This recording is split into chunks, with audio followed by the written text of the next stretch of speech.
Welcome back to the Bourbon and BS podcast, everyone. This is episode 237. We're part one here. Thank you for joining us. I'm Steve Crane. I got Nate Hale here with me. We have at least one person in the garage, and we'll see how many join us tonight online. Make sure you share, like, subscribe, all that good stuff on if you're listening on the audio after the fact. Please do the same. Give us a review, all that good stuff. And share it. If you're listening live or you go back, just kick it out on any of your pages or any pages or friends that you think might actually enjoy this. I want to thank our sponsors, Tinderbox at Easton in Columbus, Ohio. Tonight we're going to be smoking the Punch Rare Corojo. We'll talk about that a little bit here, how they've repackaged it over the years, and what the blend is, and a little bit surprising. I think some of you guys will be as far as what the blend is. I know I was. I'm going to guess there's Corojo tobacco in there. Yeah, we'll talk about that, actually. Like I said, I think some people will be a little bit surprised. And I also want to thank Altadis USA. Just talked to Josh Bentley today, actually. We're going to have not them on, but he and his father-in-law are going to be chiming in, I think, on the comments next week, because we're going to be drinking and smoking some gifts from Lou. Nice. So thank you very much to Lou for donating those gifts for next week's podcast. But Josh is with Altadis USA. We have the Romeo y Julieta, Connecticut, Nicaragua. Seems as though all the back orders for that blend have been filled, or at least they are being filled. We've got a huge block of those also at Tinderbox at Easton. So if you're looking to try the Part 2 cigar, which is, again, the Romeo y Julieta, Connecticut, Nicaragua, coming from Plasencia by way of Romeo y Julieta, that is available at our sponsor, Tinderbox at Easton, Columbus, Ohio, or you can have them mail it to you. Just contact them. Tim Dodge, how are you doing? So, again, we got some people joining us live on the Facebook feed. Love seeing that. Hope you guys enjoyed the show tonight. Also want to thank BS Cigar Company. The Gold and Silver are available also at Tinderbox at Easton, also shipping from them. The gold is also made by Plasencia, and the silver is made by Eric Espinosa. Lou's watching. You're welcome. Brian Joyce is watching. Happy birthday, Brian, owner of Tinderbox at Easton. So happy birthday to him. Hope it was a good one. Hope dinner was good. Happy birthday, boss. And I want to thank all you guys. Patreon.com/Bourbon and BS podcast for the monthly contribution. Helps get the nuts and bolts out to you guys as far as the streaming, the audio, all that stuff. Keeps the lights on here, keeps us going. So appreciate that. If you guys want to donate or contribute, rather, $5, $10, or $25 a month for as long as you'd like. Patreon.com/Bourbon and BS podcast, or Venmo one-time contribution at Bourbon and BS is the Venmo call sign. I think it's called. I don't know. We were just talking about Maverick before this, so we'll call it call sign. And if you like what we are wearing, Nate's got the podcast shirt on. Pour one more, light up another. We'll figure this out together. That's available at buyjack.com /Bourbon and BS. And I have one of the BS cigar 3/4 sleeves. Perfect time of the year for these shirts as well. I've got obviously the black and red on, black and blue, gray and black, and then we have the white, black, and gold of those. This color is not available because this was for the fundraiser one for St. Baldrick's Foundation for Childhood Cancer that we ran back in February and March for Patty's Day. Might do that again. We'll see. Yeah. I was wondering if we were going to do the pink ones for Breast Cancer Awareness Month. October, right? October. I know if we're going to do that one, or we wanted to do the orange one for the guest that we had on a few weeks ago about homelessness. Yeah. Well, let's talk about that. But yeah, we can definitely hopefully get another charity shirt out there, maybe for the month of October. We'll look at that. Good idea. But yeah, buyjack.com/Bourbon and BS. There's also some hoodies on there. Perfect for the fall and getting into the winter, football season, all that good stuff. A couple color options on that as well. Saw a BS hat Nate posted. Let's get those out. I told him that was for the Smoking 10 event 2020. We might be able to sell those as well. We'll see. Please drink responsibly, guys, wherever you're at, wherever you're listening, whether it's live or after the fact. But let's have a good show here. Again, we're smoking the Punch Rare Corojo, thanks to Tinderbox at Easton. The drink tonight, the bottle that we cracked, is one that is new to us. Oak and Eden finished whiskey. This is the Toasted Oak Bourbon and Spire. We're going to go over that. Very unique as well on that one. You took a picture of this, correct? Mm-hmm. So we might want to take a picture after the fact as well. Yeah. Because we'll talk about what makes this so interesting. We're starting to get to that point. Starting to peek its little head out there. And then we'll get started. I'm going to have Nate talk a bit about that, if you don't mind. And then I'm going to go ahead and share it on some of the Facebook pages along with my own. I encourage you guys to do the same, and I'll tag everyone on the Bourbon and BS community page. So check that out. Cheers. Cheers. On that. Cheers to you guys out there as well. Cheers, Sean. Cheers. It's a good cheers, claim. Cheers. Now, while Steve does his sharing, I'll read the back of the bottle. Oak and Eden, the name pays gracious homage to both the perfection of the creator who breathed his unique spirit into us and the wood that infuses our other favorite spirit with its complex flavor. We boldly build upon our whiskey's unrivaled taste by adding a twist, a hand-placed, seasoned, and toasted spire of wood that imparts a unique and aromatic finish to every bottle. The spire perfects our creation, imbuing a deeper, richer taste and producing a truly inspired whiskey. We hope it inspires you to creation too. So very inspiring. So yeah, the reason they call it Bourbon and Spire is, as we drink more, you'll be able to see it. But if you hold it up in light, like there's actually a 5-inch long spiral cut piece of American oak inside the bottle. And the reason they did that, so the two brothers that started the company, and they're based out of Bridgeport, Texas. They wanted to do a finished whiskey. The problem that they were running into was getting consistency. They weren't getting a consistent product because we've talked about it recently with some of the barrel finished rye, like using some of the rum barrels and stuff. Those rum barrels, you can reuse those over and over, but obviously the more you use them, the longer the next batch has to sit in them because it's taking more and more flavor out of that wood. So they were having a very difficult time getting the consistency that they wanted. So the idea that they played around with, and is what makes them unique, is instead of finishing the whiskey in a barrel, they finish the whiskey in the bottle. And the way they do that is by putting a wooden spire inside the bottle. They've got some different blends.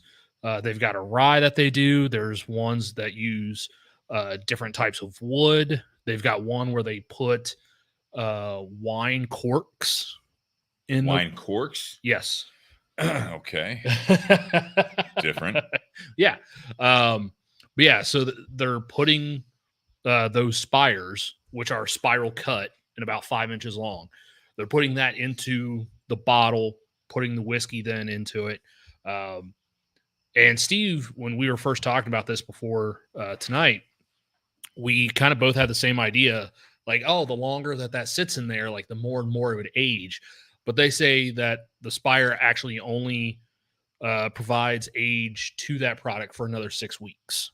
Which I found interesting. Yeah. But what is interesting is they did an interview and they talked about the surface area on the inside of a 53-gallon barrel compared to how much spirit goes into that barrel, and then how much is in a bottle and the surface area of the spire. So when they did the math, roughly, like if you were to finish their whiskey, just having this little 5-inch spire of wood in here would be like aging whiskey in a 10-gallon barrel. Because that's the equivalence. Because it's got a smaller ratio of whiskey to wood surface area. Got it. So yeah, they're doing something unique. Like I said, they're out of Bridgeport, Texas, but they don't distill anything. It's all coming out of Lawrenceburg, Indiana. Weird. I saw that on the back of the bottle when I got it. I was like, Yeah, and I also looked up some other stuff about this. So you remember what we drank last week, the Redemption High Rye Bourbon? Yes. Remember the mash bill on that? 95.5. No, that's the rye. That was the rum. High rye. Yeah. No, 60 rye. No, because it's bourbon. It was a bourbon. It's so a high rye. 50. Yeah. Okay. It was a 60% corn, 36% rye, yeah, and a 4% malted barley. Okay. It's the exact same as this. Really? This is the same mash bill. Well, that's interesting. I know. Seems to be a favorite coming out of that area. To answer Lou's question, no, the Spire is not charred. It is toasted.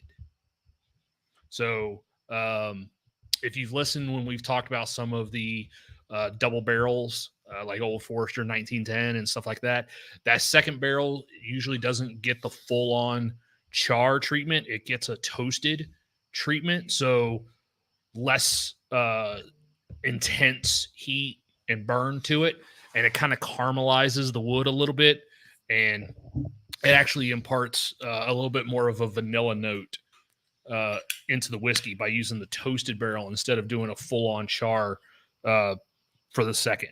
So this is a toasted Spire, which is what, so they're trying to pull out a little bit more of the oak and vanilla notes.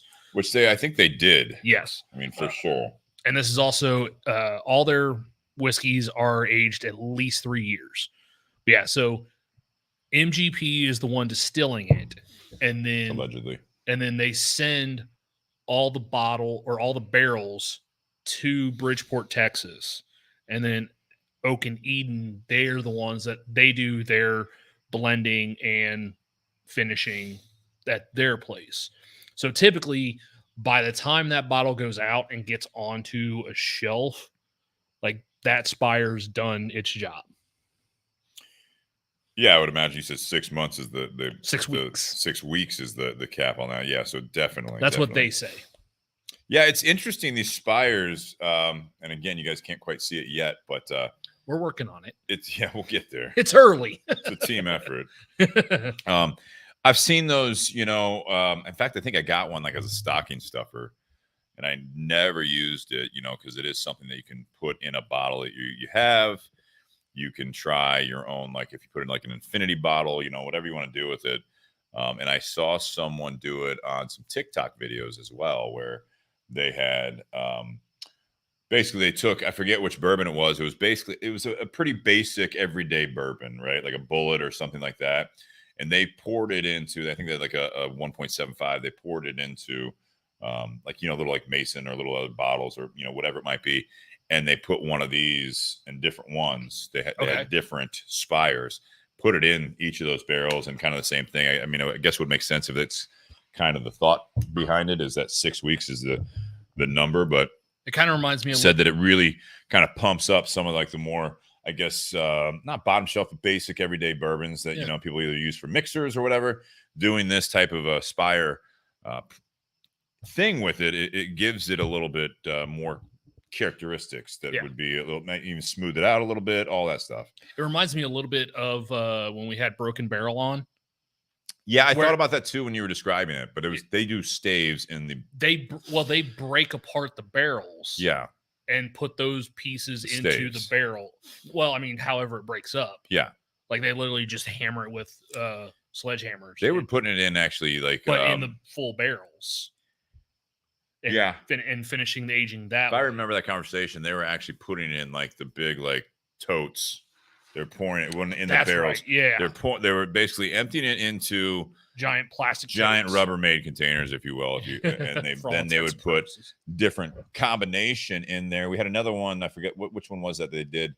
There was Cabernet casks. Yeah, that was the Broken Barrel I'm thinking of. They showed you the stave recipe as well.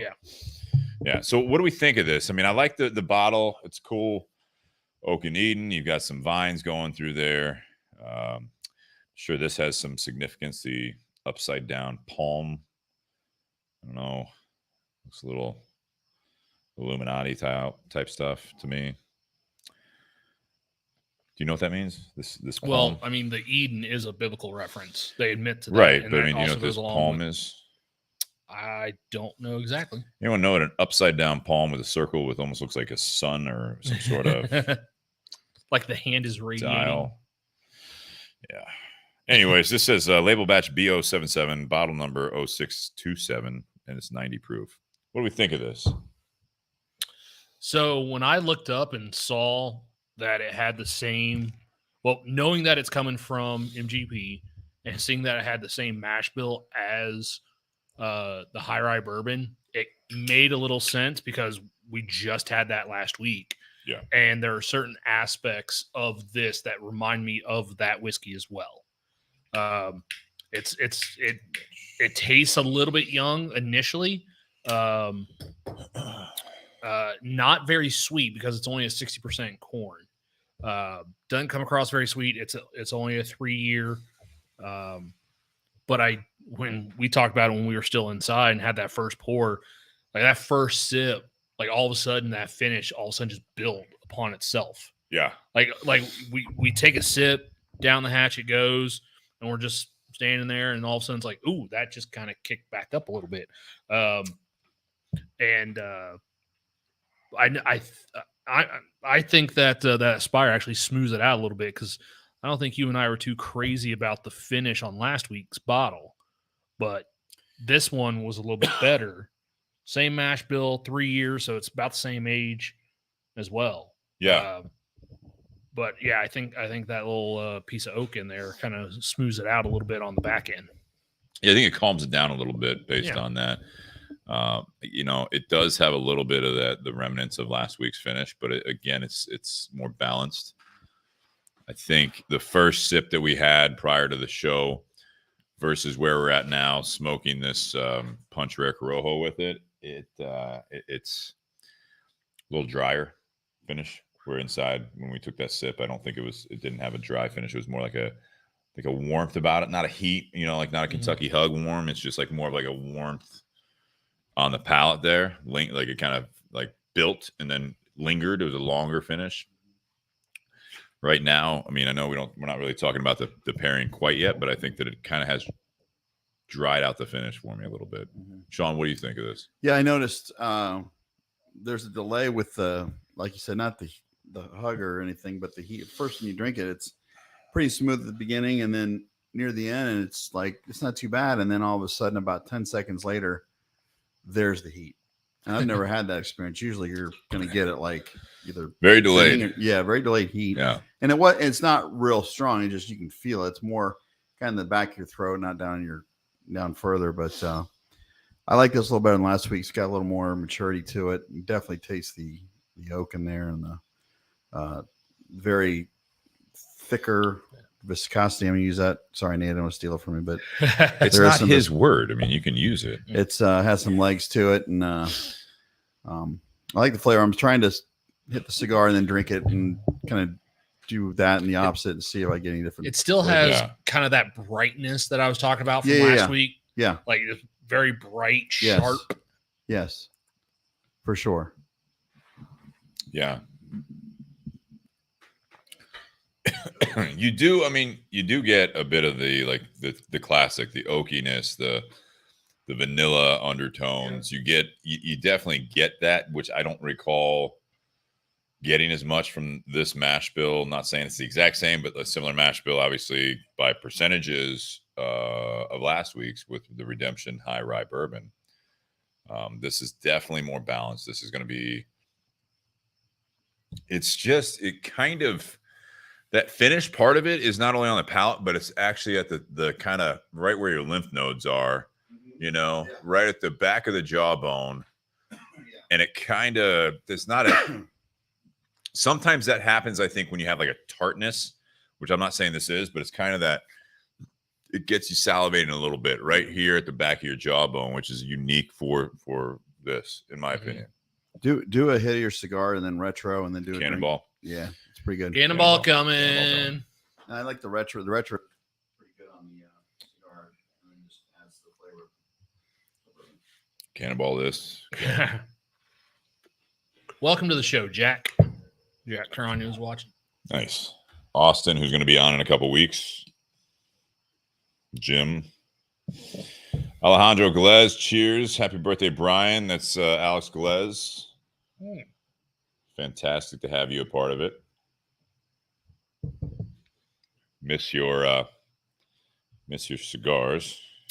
I was thinking that. Because Tinderbox had those when I first started working there. Well, I was talking about the ones that I had down in those. Yeah, there's what's up, Bobby Hirschman? Yeah, Alex Galez, just fantastic individuals, very very lucky to meet him down in Havana when we were down there. I think right now he's out. Last I heard, he was posting out in California. So I know he had made his way to the States for, I think, a visa of some sort. I like this bottle so far. It's not the most complex. That's exactly the word I was thinking. Not the most complex. I I just think wasn't going it's. to cut you off. I appreciate that. I think that it's a nice sipper. You're not looking for a whole lot of deep, nice smoke there. It's pretty good. No, I'm admiring the smoke in the glass there. It's like I said, it's not the most complex. It's got good flavor. It's enjoyable. Not a whole lot of depth, but it's. I think that's what you're dealing with maybe what you get out of using this Spire thing. And for those that haven't seen a Spire, it's they have it kind of notched the entire way down just to give a lot of surface area of the oak there. Mm-hmm. Did you explain that already? Say that again. I don't know if you explained it. The way that they do this, they have notches in it on both sides. Yeah. Which gives it more surface area to give it a little bit more exposure to the oak there. Yeah, that's why it has that spiral cut on it. Yeah. Yeah. So it's really cool. I'd have to look up the exact numbers. I think what they had said earlier. So when you have a full barrel, based on the number of milliliters and the surface area of the inside of the barrel, it's like a 30 milliliters to 1 square inch surface area in the barrel. Okay. With the Spire, it's 20 milliliters per square inch of surface area on that Spire. So you have more. So there's more surface area coming in contact. With the whiskey. Yeah. Or more whiskey coming into contact with the Spire. Yeah. Interesting. I think it's good. I like it. It's an interesting project. I don't know how old this company is. Did you look that up? I tried to find that. I couldn't find anything. It's got to be fairly new. Obviously, they're sourcing it. They've got a lot of different offerings, which I'm interested to try. This is this first one I've seen in the wild in Ohio this week, and comes in just shy of $50. Yeah, $47.99. Yeah, but you go on like their website, it's $49. So I'm just saying, call it just shy of 50. And I think that's where you're going to find it no matter where you're at least at this point. So definitely a different product. This is something that I think some people might look at this and not know and might have some questions if they look at the bottle closely. In fact, I'll be honest with you guys, when I picked up the bottle, because it does have a dark color to it, right? And I was in the liquor store with the fluorescent lights. I didn't know that there was a Spire in it until Nate said something about it. After we had that first pour. I was in the kitchen. I kind of held it up to the light. I was like, "Oh shit! I didn't even see that in there." You know what I mean? So if you see it in there, there might be people that literally like thinking that, "Oh my god, there's a cinnamon stick in there." Like, what is that? Because they won't know. Not everyone knows what a Spire is. They don't know what that's doing in there, and so. It might throw some people off, or it might be it's like something the sharp, pointy thing on the top of the steeple of a church or something. Maybe. What is it doing in my bottle of whiskey? Is what people are wondering. Just waiting for the invite. Fair enough. You already answered Austin, or no? Yeah. Basically, Austin came in a little bit late, so got it. MGP distillate. They're in Texas, but it's coming out of MGP, but they do all the blending, bottling in Texas. MGP is just making the whiskey. Yeah. So let's move on. You got more on this? Or you're just reading? So on the side of the bottle, on the label, bourbon is pretty perfect. Depends. But we perfected a bit more with a twist. A toasted Spire of American oak that imparts sweet, fruity notes and hints of honey. I can see that a little bit, the honey. A little bit. Definitely you don't get like those dark caramel notes or the dark fruits. No, it's vanilla honey. Yeah, this is not that deep, heavy, rich type of whiskey. Did you just swish it like it was mouthwash? Yeah. Okay. Yeah, thought I heard that. Yeah, you did. Do you have a question about it? Mm. The Punch Rare Corojo, we're smoking along with this here. We can get back to this. We get to, if you guys are watching or listening for the first time, we kind of cover the whiskey, the cigar, and then kind of both the pairing. It depends if we have a guest on from a whiskey company, we go a little bit more bourbon heavy or whiskey heavy. Have a cigar rep on, we go a little more cigar heavy. If we don't have anyone on, it's just us and you guys listening along live, and then after the fact. So we just kind of split it up and kind of see where the conversation goes. But the Punch Rare Corojo, this is interesting. I'm going to talk about the cigar now. I don't know necessarily if they've tweaked the blend over the years. I'm not going to go into that as much, but the Punch Rare Corojo used to be a one-time-a-year kind of limited release. Mm-hmm. And I'm interested to I should have looked into the history a little bit more. If I had Jonathan Herring on, who's a Forge rep who's now covering, I think, the Punch line, I believe. So if he's listening at some point, we'll have to call on him. But so this is called the Punch Rare Corojo. Used to be like I said, a limited release. People sought after it, and now it is more of a regular production. They may call it a limited production, but it's more of a regular production. It's gotten popular. Regular production, as in it's usually available to retailers Correct. all year round. Correct. What do you think the wrapper is? Well, I want to say it's Corojo and Ecuadorian Sumatra.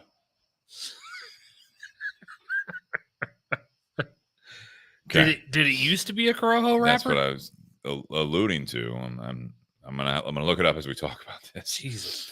What do you think the binder is? If the wrapper is an Ecuadorian Sumatra on the Rare Corojo? I'm gonna go with a Nicaraguan Habano. Connecticut broadleaf. Fuck. 0 for 2. How about the filler on this one? You want to just stop guessing, or you want to try? I'm going to say Nicaraguan and Dominican. Yes, and Honduran. Oh, okay. I was going to say Nicaraguan and Honduran, but I went Nicaraguan and Dominican. But it was all three. Okay. If Bobby Hirschman wants to get on, I can work on this. I gotta get up on the computer here. Maybe we'll get him on for part 2 if he wants to be on that. That was from the Punch. Actual Punch website. Let me pull up something from 2007. And no, I mean, even this was a review done. So they call it the Rare Corojo, but as of right now, there's no Corojo tobacco. Awesome. Yeah. that's why I said I think you're going to be surprised. That's why it's now a regular production thing instead of once a year. Yeah. And when the Punch Signature came out, it had a Corojo wrapper on it. And I like that because that was available all year round. So the previous shop, the first shop I worked at, we would have people coming in asking for the Rare Corojo, and we would explain to them that, that's a once a year thing that it comes out. Right. But when the Punch Signature came out, because it had that Corojo wrapper on it, it was like, cool. Now people that come in asking for the Punch Rare Corojo, I can sell them on this just to tide them over until the Rare Corojo comes out. I'm going back to see if this. There you go. This is it's very frustrating. So, Cigar Insider 2003. Well, could you imagine, so recently we had that new Nica Rustica Adobe, and you talked about how the original now on the band says Connecticut Broadleaf. Could you imagine if you had a cigar and it's like, so for example, the Nica Rustica, Connecticut Broadleaf, and then you read the breakdown of the cigar and there's no broadleaf in it? Like, I mean, I'm a cigar aficionado, and I'm clicking back to the ratings, August 2003, 89 points. And I don't know if they've updated this, but it has the same blend. I don't know how long the price for a Magnum, which was a 5 1/4, so basically like a Robusto for them at the time, priced back in 2003, $450. Yes, Ray, we did wish Brian Joyce a happy birthday. I don't know if anyone knows why the hell this is called a Rare Corojo, unless they're, the Honduran, Nicaraguan, and what do we say? Dominican.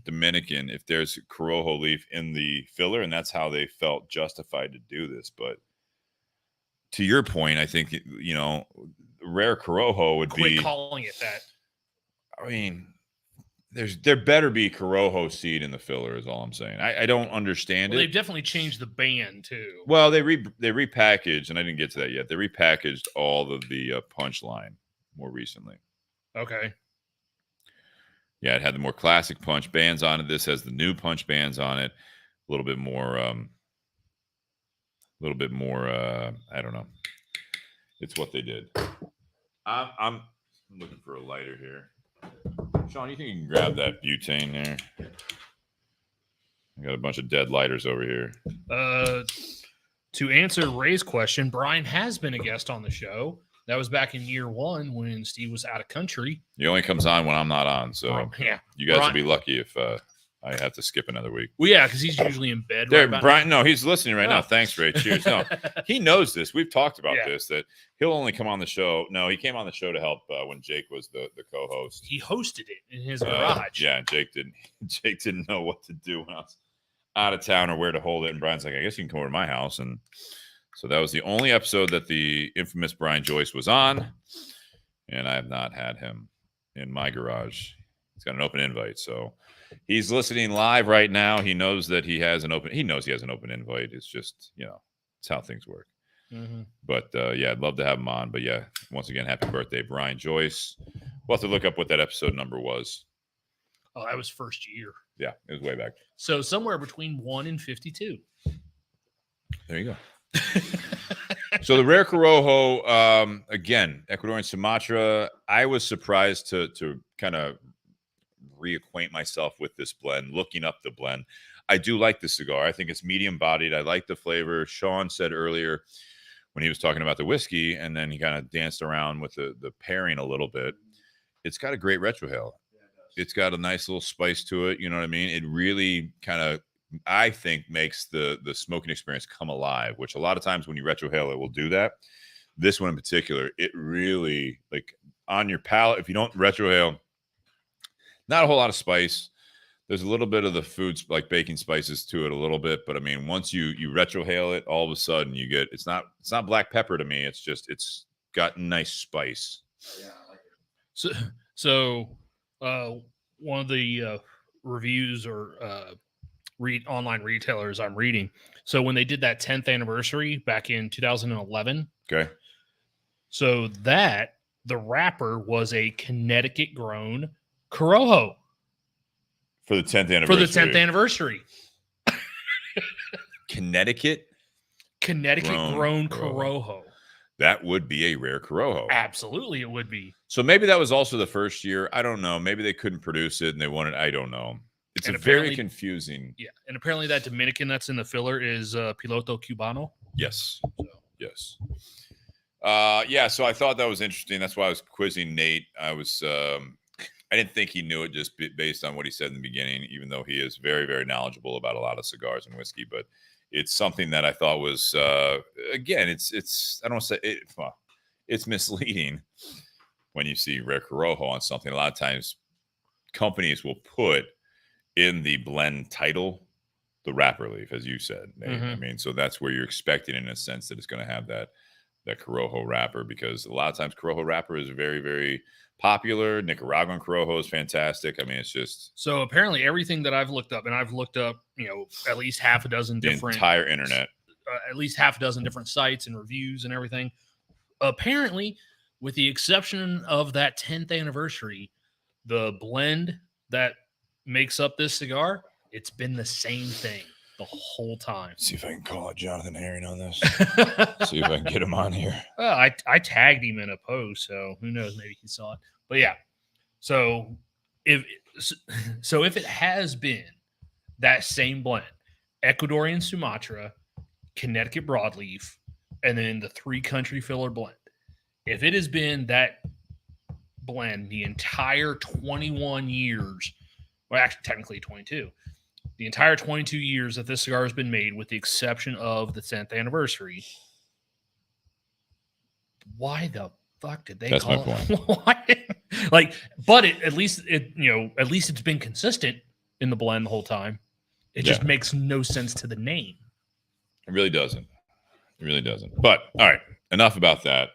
What do we think about the cigar? Now, I talked about Sean a little bit. Nate, what do you think about it? Tim Dodge says, never been a fan of punch sticks. I believe they sweep the floor and throw it in a wrapper, and follows that up with enjoy. Thank you. Tim, you should try the Punch Diablo. Sure. Which, isn't that made by AJ Fernandez? That is an AJ product for Punch. It's not triple, but 3 different Ligero in the filler. Mm-hmm. It's got some punch. I believe it's a San Andreas wrapper. I was also a big fan of that 180th anniversary with the broadleaf. Totally different. I know. Connecticut broadleaf for the broadleaf binder. Yep. Punch has always had that. I like the Punch Maduro. That's always been a great blend. I know, like, speaking of the birthday boy Brian Joyce, that used to be, according to what he's told me, is that was like his, because that was one of the fuller bodied cigars earlier on. Mm-hmm. And it was at this just fantastic price point for that little Rothschild. It was like a $5 stick? Less. It was less than that back in the day. I mean, more recently it was $5, so it's still a good deal. But there's Jonathan Herring right there. Jonathan Herring, we were talking about the Punch Rare Corojo having an Ecuadorian Sumatra wrapper, a Connecticut broadleaf binder, and then a Honduran, Nicaraguan, and Dominican filler. And we were wondering, why is this called the Rare Corojo? He's currently playing bingo. All right. Hopefully you heard the question. We'll see if he has an answer. We're hoping there's Corojo in the filler. We're just still, like I was quizzing Nate earlier. Sorry to interrupt your bingo game. Thank you for responding to me calling you out on the comments on Facebook. I love that. I can just call someone out and they're like, oh shit, I got tagged on that. Like, what does he need? What does he need? So I love that. Got the resources out there. I just got to tag them. They're not too busy. No, I remember in the shops that I've worked at over the years, when this came out, obviously being very sought after, people would get wind when it came out. Yeah. And so they, go to stores, but you would also have people, 12 months out of the year going into tobacco stores asking for this cigar. And you have to politely explain to them that comes out once a year. Well, when does it come out? Once a year, like whenever they make it. And I always remember enjoying this cigar. And then right around the time that they changed the band and it became a regular availability instead of a once a year availability, it just doesn't have the same pop as it used to. It's slowed down. I'm not talking about, when I say pop, I don't mean in sales. I mean in flavor. Oh, well, I don't know about all that. I think that's something we talked about on the show. Anytime you change the marketing behind something, you might have that kind of in your mind. But they went through a lot of changes when they rebranded a lot of the General cigars, which Punch is part of their portfolio. Is there any Corojo in the Rare Corojo? I responded. He just wrote back, no. Well, that helps out. Thank you very much. I don't know if he's playing bingo, so he probably doesn't have the volume on. But that is so I was right. In the 22 years that this cigar has been made, the only time it's ever had a Rare Corojo tobacco was that 10th anniversary in 2011. Yeah, that's how rare it is. Once every 10 years, it has some Corojo in there. But they didn't do a 20th anniversary last year. I don't get it. Anyways, Punch was something that if you guys haven't smoked a whole lot of Punch, and I know we haven't done a whole lot of them on the show, they kind of, I think, really, in my opinion, they pushed, the General did, that they took Punch and they made it more of a, to their words that I remember, more of a blue collar, everyday, lower price point cigar. Good cigars, but then it was something that where it stacks in with, I mean, you have Cohiba, you have, Macanudo, CAO, Punch, or Partagas, CAO, Hoya de Monterey, La Gloria, but now that's Forge, but that is still a part of all of that stuff. And then he had Punch, and it was a good everyday smoke. It was something that Punch is very, iconic as far as the brand goes, and this is something that they really kind of put it at that kind of working blue collar kind of cigar. The Rare Corojo has always been kind of at the top tier level for them. Yeah. Which is, right now this is coming in. We looked it up, 2003. This was, the Magnum, which I think this is the size we're smoking. It wasn't a box press at the time, but I think it's called the Magnum that we have here. And it's it was $450. Mm-hmm. Now this is $10. Yeah. But again, that's 20 years later. It makes sense to a point. But I mean, the Punch Diablo is totally different for Punch. And I just think that it's something that when they rebranded it along with this and with Partagas, they were trying to, in a sense, in my opinion, differentiate the Punch from General Cigars in the United States, the Partagas from General Cigars in the United States, and the Cuban brands. They for whatever reason, which companies like Altadis, who have a lot of other iconic brands, Cohiba, they rebranded it. Monte Cristo, very traditional. They have some different blends, like the Espada where they dress it up. But I mean, they have that initial original kind of logo, right? With these guys, I don't know if it was something that they were dealing with copyright issues, because Altadis is the same parent company as, the Habanos SA. Mm-hmm. So I think there might be maybe some more leeway is my interpretation of that. But with this, they might have been seeing a lot of this. We're like, well, we want to start branching away from the traditional Cuban marketing. And I'm of the opinion I can appreciate the effort, but if I look at this Punch band next to the original Punch bands, this doesn't have that pop or flair. It's not iconic. It's flat. Yeah. Like even the gold that's on the band is just kind of flat. Yeah. It doesn't even fit the cigar. The cigar itself, though, I'll tell you this, and I don't want to be dogging this, especially if Jonathan's listening or anyone else from Punch is listening. I like the blend. I do like this blend. It's confusing why it's called the Rare Corojo. I think that might be something that someone came up with back in the early 2000s, and they've stuck with it because it was something that people looked after or sought after. But it's a nice blend. It's medium bodied. I like the flavor. I talked about what I agree with Sean in the garage here. It's got a great retrohale. The construction's nice. I haven't really had to relight anything. This is a box press, kind of a softer, but it's not super soft box press. Certainly not round. Well, you talked about construction earlier, right when we started. I'd lit up the cigar, and then you had me talk about the whiskey. So I put the cigar down, was reading the bottle, talking about the whiskey, and I'd done that for a few minutes, and then went back to the cigar, and the cigar was still smoking. Yeah. So again, for a lower end for General, but again, this one's coming in at $10-11. I did a retrohale that does have some spice to it. Well, and some of the other online retailers and stuff, they were calling this a full body smoke. And disagree. I don't think it is, but I also remember you were talking about Punch differentiating themselves. When I first started working at the Tinderbox, that's when Punch expanded the Signature series. Yeah. So you used to have the Signature, which had a Corojo wrapper on it, small batch, small crop. Yeah, Corojo but then they did one that was a Modafina wrapper on it. Yeah, they did the small ones. That was right around the FDA stuff. They were pumping out some blends right there. Mm-hmm. They had but they still had those same white labels. Yeah. Yeah, I mean, so yeah, I like Punch stuff. So I will say I do like this cigar. This is a great medium-bodied cigar. I think this is an average price point. There's nothing wrong with the cigar.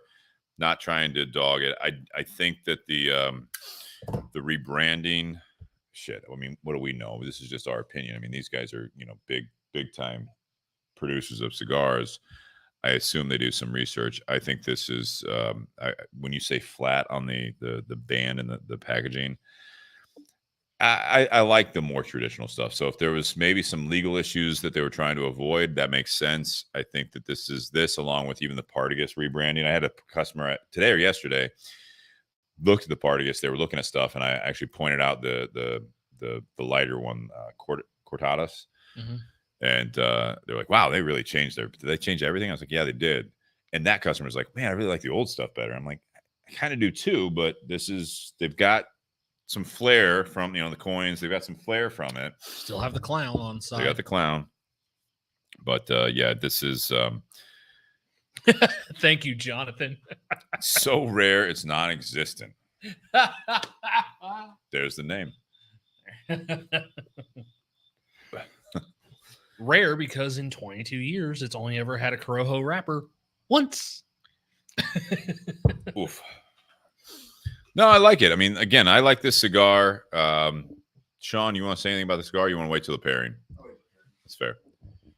Which we can get to at this point. Anyone having questions about this on the audience? We've got 10, 20 listeners right now on YouTube and Facebook both right now. Trying to see if there's any YouTube comments. I don't see any right now because we do have some on YouTube that aren't on here. Mm-hmm. But yeah, let's get to the rating then.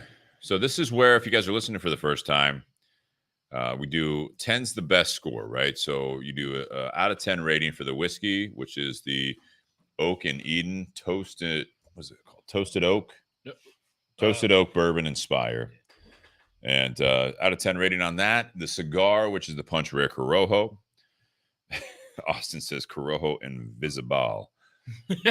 And then a 10 out of 10 rating on the pairing. So yeah, Sean's in the audience here. He's not on camera right now, but yeah, if you want to go ahead with the ratings here. Yep. I'll go with the Oak and Eden first.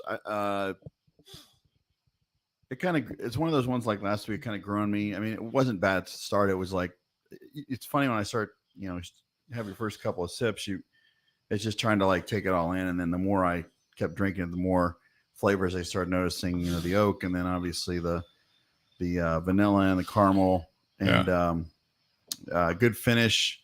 Like I said, a little bit of a burn, but wasn't too bad. I'll give it an 8. The cigar I really like. Do you? But yeah, especially with the retro. I mean, it has a really good flavor to it, like you said, a spice, and it's not like a pepper, but it's definitely something I haven't tasted in a while in a cigar when you're retro, and I like it a lot. I'm gonna give that a 9. I mean, I'm okay. definitely gonna come back and get some more of these. The pairing, the way with the Cannonball version of it, I'll give that an 8.5. I think that really brought up. I think I brought out more flavors, at least with the bourbon. Definitely got some more flavor, and just I think the two pairing together is a really good combination. I think they complement each other very well. Nice. Nate, how about you? So it's 2 weeks in a row that when Sean gave his rating for the whiskey, it was like as he was drinking it while smoking the cigar. So it's almost like his whiskey rating was the pairing. I mean, so objectively, that's what we're doing, though. You know what I mean? He did comment, on the beginning of it, like we have. But I mean, this is something where if we didn't smoke cigars, we might have different ratings on the whiskey. If all we were doing is doing a whiskey show, that might be different. So, my whiskey rating based on like our first pour in the house and when we first got out here before lighting up the cigar, 6.5, which is more than the high rye bourbon last week. What'd you give that? 6.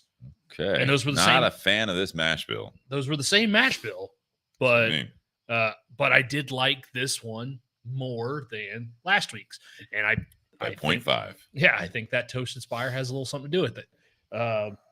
On the cigar, you can start to see that sticking out a little bit. On like Caddyshack as well. Cannonball comments like it's a Milky Way. Baby Ruth. Baby Ruth. God damn it. Baby Ruth.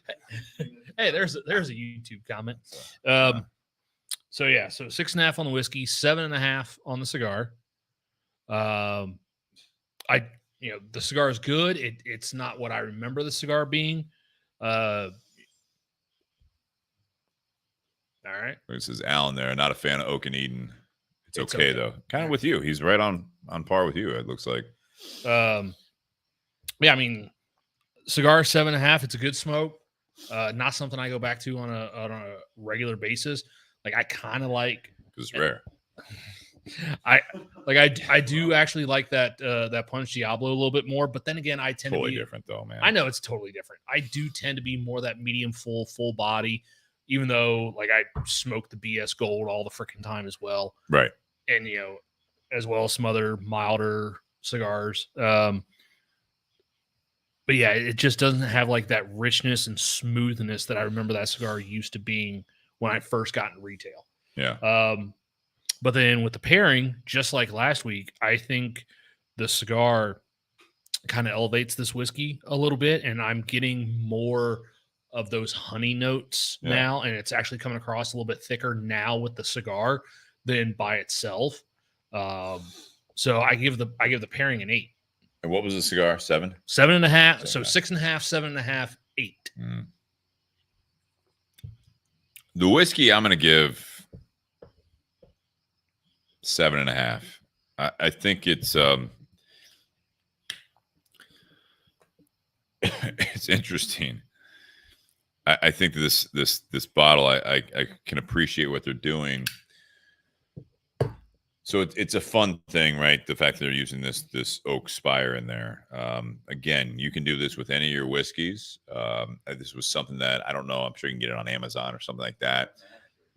Like I said, I think I got it in a stocking stuffer like 1 or 2 years ago from my family member. Because when you were talking about it, kind of reminded me of when we had the firefighters on and they were talking about taking some unbarreled rye whiskey and aging it in like smaller barrels and stuff and playing around with it. But I guess my point, though, is that you can do this at home. You can, like I said, from my neighbor, Matt, had sent me a TikTok video that I was mentioning earlier of a gentleman that he does this with certain, again, more, quote, basic, end quote, bourbons, $20-some bottles. And then you can either throw it in there or you can pour it, part of it into a mason jar or whatever and throw one of these in there and let it, quote, age, if you will. But to do that and then charge $50 for it. Mm-hmm. This is, okay, here you go, Nate. Okay. This might have more age than the Redemption, right? Because the Redemption was 2-year. It said at least 2-year. Right. Yeah. So this is something that if you guys were trying, this would be a fun experiment. If you got the Redemption high rye bourbon and then got an oak stave or oak spire, put that in the bottle, waited 6 weeks, and then when you had this bottle sitting there, try them back to back. It would be interesting to see how they would taste. And to that point, that was a $25 bottle. Whatever you get these at, I'm assuming it's less than $10 for an oak spire. Are you looking this hand up thing while I'm talking? I'm looking over your phone. But you see what I'm saying, though, is that you could do this same experiment, if you will, and you could save yourself $10-15. So I appreciate what they're doing. I do like it. Like I said, I like the vanilla. I like the oak. I like the little bit. Honey does come out, especially once you say it. I think it's an okay bottle. It's fun. $50 is about, we keep talking about on the show, is that this is something that $50 is basically, at least in Ohio, this is your entry level bourbon anymore, especially if you're sourcing it. Would you agree? 48 source. Well, it's about the entry level. Well, I mean, all like we talked about last week, the base Redemption stuff that's coming in at 26. But if this is saying 3 years, it's another year. 4 years is what I would expect if you're going to be at $50. But anyways, cigar, I would say I'll give it an 8.5. I like this blend. I think it's a very good medium plus, medium full, more medium plus cigar. I do enjoy this. This is a really well-constructed cigar. I think, again, coming in now at the average price point, about $10, $11. It's tough to go wrong if you're looking for a nice medium body cigar. I think this is a really welcoming cigar. The spice is nice on the retrohale if you do it, so you get some more depth to it, some more characteristics, some more complexities to it. But overall, if you're just smoking it, you don't do a retrohale by pushing the smoke through your nose. If you guys know that, I did have a request, by the way, on a side note, that we need to do very soon, maybe next week, with the stuff from Lou and Josh, is go over some basics. We had a comment on the community page. They want to do a more of a back to the basics episode on cigars and whiskey. Yeah. Absolutely. So doing the retrohale, I think this really brings out a lot on this cigar. The pairing, an 8. I think this is okay. I think it's better than okay. This is fine. I know it sounds like I'm kind of dogging it, but it's it doesn't necessarily bring out a whole lot for me either. I think the bottle, when I first said that it had a little bit of dryness once I was smoking the cigar, that's kind of gone away. I think overall, it's a fine pairing, but it's very basic. I think this is a basic pairing. I don't think that you're going to learn a lot from pairing a cigar and a bottle with this pairing, because it's like, okay, so what does it do to both? I know, Sean, you got a little bit of that, where it did make it a little bit better. I like what you said. For me, the bottle has gone back to kind of the way it was originally. The cigar stands up. I'm basically just drinking whiskey and smoking a cigar together. They go fine. They're fine together. You know what I mean? But it's not like, oh my God, like I want to keep this thing going. If I had a pour of this and I'm smoking the cigar, and you're like, what else do you want to try? Well, let me try this. I'm not gonna be like, no. I want to keep this. Well, does that make sense? That's why I give it an 8 as opposed to like if it was a 9 or plus. I'm gonna be like, all right, no. I see you have something I've never had that's like a very rare bottle. Let's stick with this for now. Let's try that another time. Yeah. Well, as we talked about, with the flavor of this bottle coming in like kind of that lighter, delicate type of flavor, be interesting to see how it pairs with our second cigar, the Romeo y Julieta Connecticut Nicaragua, because that's a mild to medium all Nicaraguan, but it has that instead of a Ecuadorian Connecticut, it's got a Nicaraguan Connecticut for the first time in the history of cigars. So, and I love that Ecuadorian Connecticut, and I love this cigar with that Nicaraguan Connecticut. So this cigar being a little bit milder than what we're smoking right now. Interesting to see how it pairs with this whiskey as the night goes on. I agree. Ray just asked, I'm answering back. Yes. Oh, there's some sort of weird bug on the table. What the fuck? Oh, it's a moth. What the hell is that? Yeah. Yes, Ray. Our goal for the night was to be able to get the Spire out of the bottle. But that's Nate's goal, not really mine. That just means I have to pour you more. All right. Challenge accepted. Challenge accepted. All right. With that being said, unless you guys have anything else, I'd love the interaction. We've got people both on Facebook and YouTube. If you guys are enjoying the show, going into part 2, we don't talk as much about whiskey and cigars, more about life. That's going to be the part 2, Beyond the BS. Tonight's topic is going to be change or growth. And we'll try to behave as much as we can on this one. But I'm interested to see where the conversation goes, especially with the conversation and contribution from the audience. So we will see you guys in part 2. If you're listening live for the first time on both Facebook and YouTube, we do stay live on the stream. So we'll do a quick intermission. We'll try to make it brief, and we will be back. If you're listening to the audio, make sure you click over to part 2, share, like, review, all that good stuff. But it's fun to have you guys a part of the conversation live if you're available on Wednesday nights, 7:30, 8 o'clock, somewhere around there. We go live typically on Wednesday nights. That's Eastern Standard Time.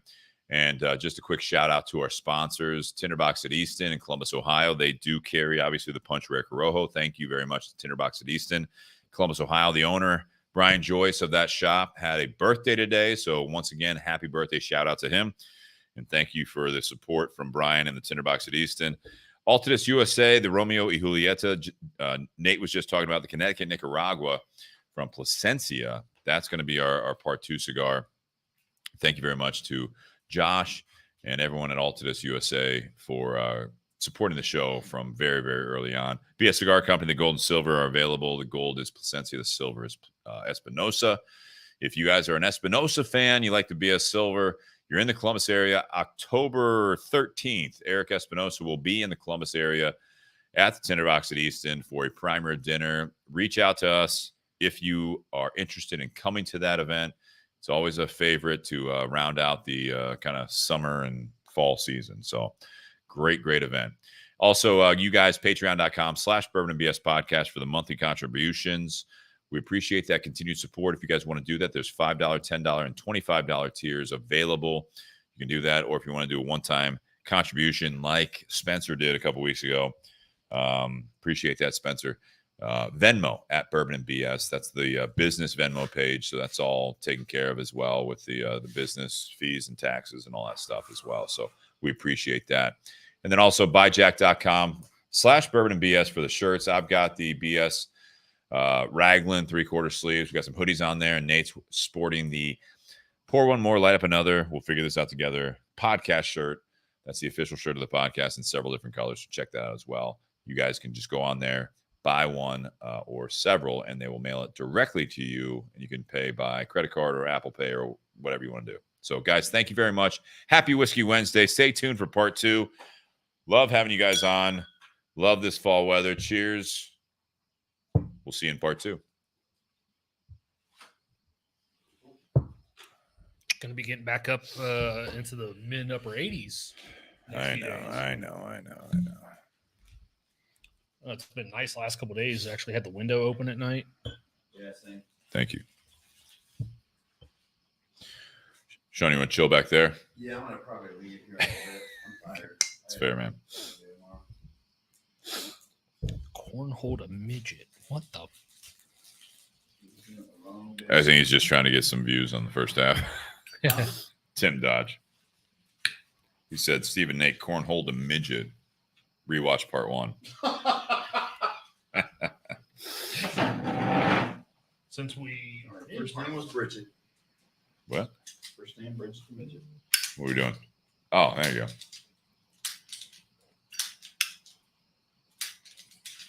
many cuts do you do on that? I don't have Bobby Hirschman says, please leave him back there. Love this community. Well, I'm coming there since Bobby said no. Bobby can EAD. tell EAD. Bobby to rub it all over his chest. Yikes. He knows what I mean. I don't want to say it. Huh? I don't want to say it. Turn the mic on, Nate. Brad, if Mike Rowe is hiring, Turn my mic on real fast, Nate. it is on. Oh, Bobby. Oh, Steve, you missed your call and you should be doing voice work with Mike Rowe. Well, if you can put me in touch with him, let me know. I'd be happy to. Bobby, rub it all over your chest.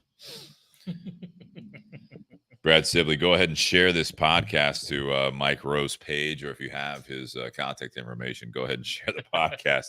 Would love to have him on, talk about some dirty jobs or whatever else he wants to talk about. Start out, he's a guest of our podcast, and by the end of the night, it's like we're a guest on his. Good with it. That's fine. Absolutely. Here for it. With his fan base, yeah, sure. Go ahead. All right. You guys want to do this? Yeah, he was. Hell of a voice. Mm-hmm. I was in high school choir. Yeah. I was actually You want to belt some out for us? no. I was actually in an invite only at it was a group of Capital. I forget what it's called. But yeah, once a week thing down there. It was not me at the time. Not a fan. Broke my mom's heart when I turned down going into a choir at Miami University. It was at 8:00, like 4 days a week. I'm like, I'm out. Halfway across campus. No. Pitch Perfect. No, I wasn't in the show choir. I'm not never in that. I mean, no. All right. Well, I told you before that when I was in school, I joined a choir because of a girl. It's always a girl. I love this. Brad says, hold my beer and I'll get right on that. All right. I'm not sure where this part 2 is going to go, but, if you guys have any topic suggestions going forward, hit us up on, you can do Bourbon and BS podcast at gmail.com. You can do the Facebook page. You can comment on here. You can go to the Bourbon and BS community page on Facebook. Just ask to join if you're not already on there, and I'll approve you. The big thing on there is that we don't want you guys trying to sell bottles. That's the biggest thing. Other than that, you guys are cool to be on there.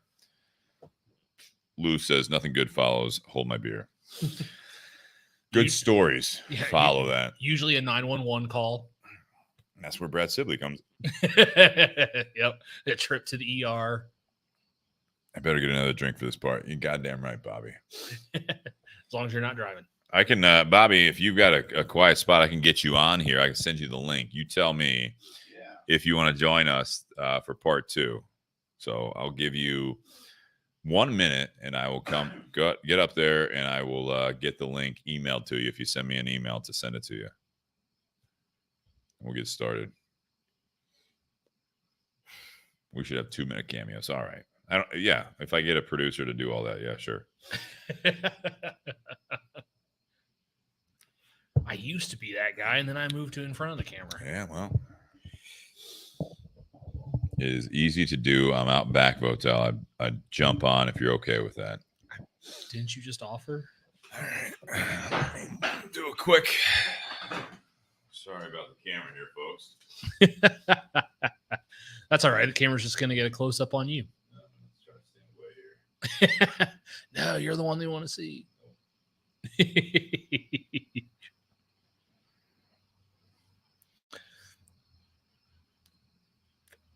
Watch, Bobby's going to jump on, say, eat a dick, and then just blog out.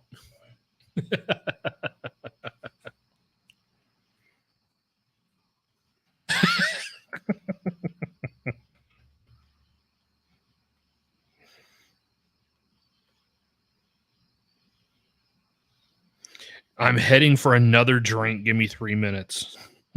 I'll send him a link and then bring him on when he wants to, but we want to add him on as long as we can if we want to. Yeah. Steve out there looking jacked. Well, Zeke O'Connell. Nice, Zeke. You got to get him on the podcast. I don't think I know him. He owns a gym, not here in town, but he's friends with Mike McGovern and Jake Sanders. Oh, okay. Yeah. All right, boys. Poor tall one. Let's get weird. All right, there we go. Yeah, we need Zeke. We need to get you on the podcast. You've done some great things for sure. He was over to the old garage at one point, but not on a podcast night. Ah. All right, let's get started here for part 2 if you guys want to do that. Bobby, if you are out there or you come back on, we'll get you on here.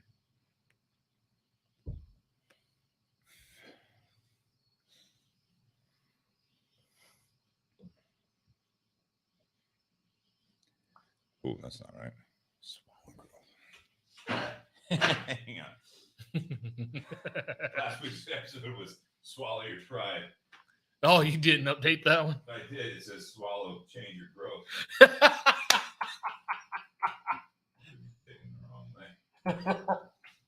Swallow change. Wait, what? Making a drink in my room, hard mix. Jesus Christ. All right. There we go. That looks better. Ray says, what the fuck? I don't know. It's Wednesday. Bobby's hanging out by the hotel dumpster. Let's get that cat some hamburgers. Go fund me for Bobby. I think Tim's drinking tonight. All right, you guys ready? Welcome back to the Bourbon and BS podcast, everyone. This is episode 237, part 2. This is Beyond the BS. I want to thank you guys for joining us. If you're listening to the audio or you're just tuning in now, we appreciate you guys joining us on Wednesday night for Whiskey Wednesday. We are still drinking the Oak and Eden Toasted Oak Bourbon and Spire. Right?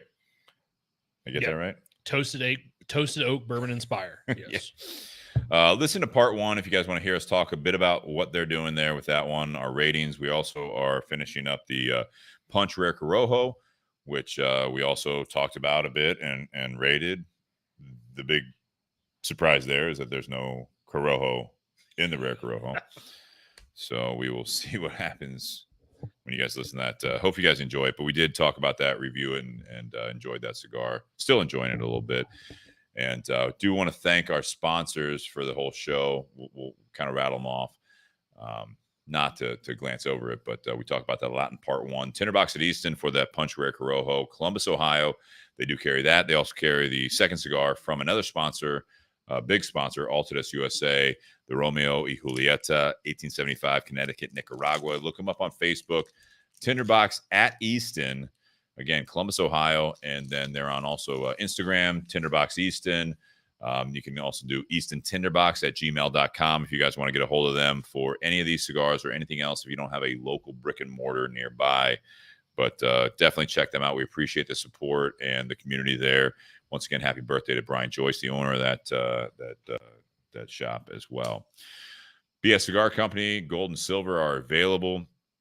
The gold is by Plasencia, the silver is by Espinosa, and just fantastic cigars. If you guys haven't had those, but like those manufacturers or like medium bodied, or the silver is more medium to full with a pepper to it, check those out as well. Sold at Tinderbox at Easton. So again, check them out and support them. Appreciate that. You guys that support us, patreon.com/bourbonbs podcast. That's something you can do monthly. Cut it off anytime you guys want. $5, $10, $25 tier. We will send you one of the shirts like that Nate has on, not in that color, but we can send you a podcast shirt if you guys want to do that. Also, one-time contribution, Venmo at Bourbon and BS. If you don't want to do that, you still want to support the podcast, or you want to get some more swag, buyjack.com. That's byjack.com/Bourbon and BS for any of the swag, including what I have on, the BS Cigar Company. This is that 3/4 sleeves. There's some hoodies on there. There's the 2020 shirt when it says, when the world hands you some BS, light it up. So we got some great swag on there. Check it out. Support the podcast. We appreciate you guys. We got Bobby Hirschman on. This will be interesting because he is, I think he's on a work trip right now, but he's smoking a cigar. He was in the garage at one point. Wouldn't be on the show, and then he was bragging about being on 2 shows last night. I caught him on one live video, and I tried to comment, and Facebook's weird and said you can't comment, whatever. Maybe I missed it, but let's bring him on. This will be interesting. I don't know how long we're going to have him, but we'll bring him on for this topic here. And I do want to remind you guys to please drink responsibly. It has nothing to do with bringing Bobby on here, but he is a responsible drinker. But I do want to throw that out there for you guys. And if you have any questions or comments, just throw them on the feed. Here we go. What's up, Bobby? Yeah, what's up, gentlemen? I'll be very nice tonight. Very calm night. I'm just here to just enjoy Nate. I just want to hear Nate talk. Wait, Bobby, stop. There we go. Go. Now talk. What do you want me to do? There you go. Now we can hear you. I'm just here to listen to you, Nate. I miss you, buddy. We miss you too. I want to hear you. I want to hear you ramble on in the last 2 hours of the show. I'm smoking a little. I don't know how to work this freaking thing. You see what I'm smoking? Oh, knuckle sandwich, Maduro. Yeah. Little night. I don't have any BS silvers. You know, Steve hasn't shipped me any lately. Well, all we got to do is hook up for that. We'll be fine. I'd be happy to do that. All right. I think my credit card should be on file. I think it's Corey's. Do your thing, gentlemen. I'm just here to watch and pick. Well, if you're going to watch and you're not going to contribute, then we'll just put you backstage again. If you want to contribute, I feel like you're going to talk a bit. I will talk as much as you want. I'll pick on Sean and Sean. So, yeah, Bobby is for those that aren't familiar, you're not a part of the Bourbon and BS community page. He is a strong member of the Bourbon and BS community and just a great person in the cigar industry. Has a lot of connections, one of which is this show, and he has been to Columbus, and that's what I encourage you guys to do as well. Not just come to Columbus, but just even virtually. This is a great community. It's different than a lot of them out there. Cigar community is great, bourbon community is great, but we do have a little bit of a tight knit here where it's a little bit more than that, and that's what part 2 is about, I think. And it's really it resembles the cigar shop late night. You know what I mean? It resembles having drinks with friends or new acquaintances, like with you, Bobby, being on work right now. You're traveling, you're meeting new people, and obviously not everyone has your gift to be able to talk or something that you've worked on over the years, because that does take some work for some people to be able to talk to people. But a cigar is a common bond. Having a drink is a common bond. It's something that I think that the community, so that's how we know Bobby on here. And he has got a lot of connections in the cigar industry because he's not only an avid cigar enthusiast, but he also works at a shop part-time however, just like Nate, actually. I don't know how you guys have the spare time to work in a cigar shop with a full-time career, but I can appreciate that. And it very lucky to have you on the show here tonight. Hopefully have you on next time you're in town, Bobby. Listen, it's my pleasure. There's no better crew. I've been in many cigar shops. I've worked in a cigar shop for 17 years. Tinderbox at Easton. That's my spot. I wish I could get there more often. Yeah, it's a far commute. And, we try to get out there twice a year. I met a guy from Louisiana today. I'll be out there in 3 weeks. Nice. We connected. We exchanged cell numbers, meet at his cigar shop. But this community here on this group, nothing but the best. Fantastic. I I appreciate break that. a lot of balls, but I love you guys. You know that.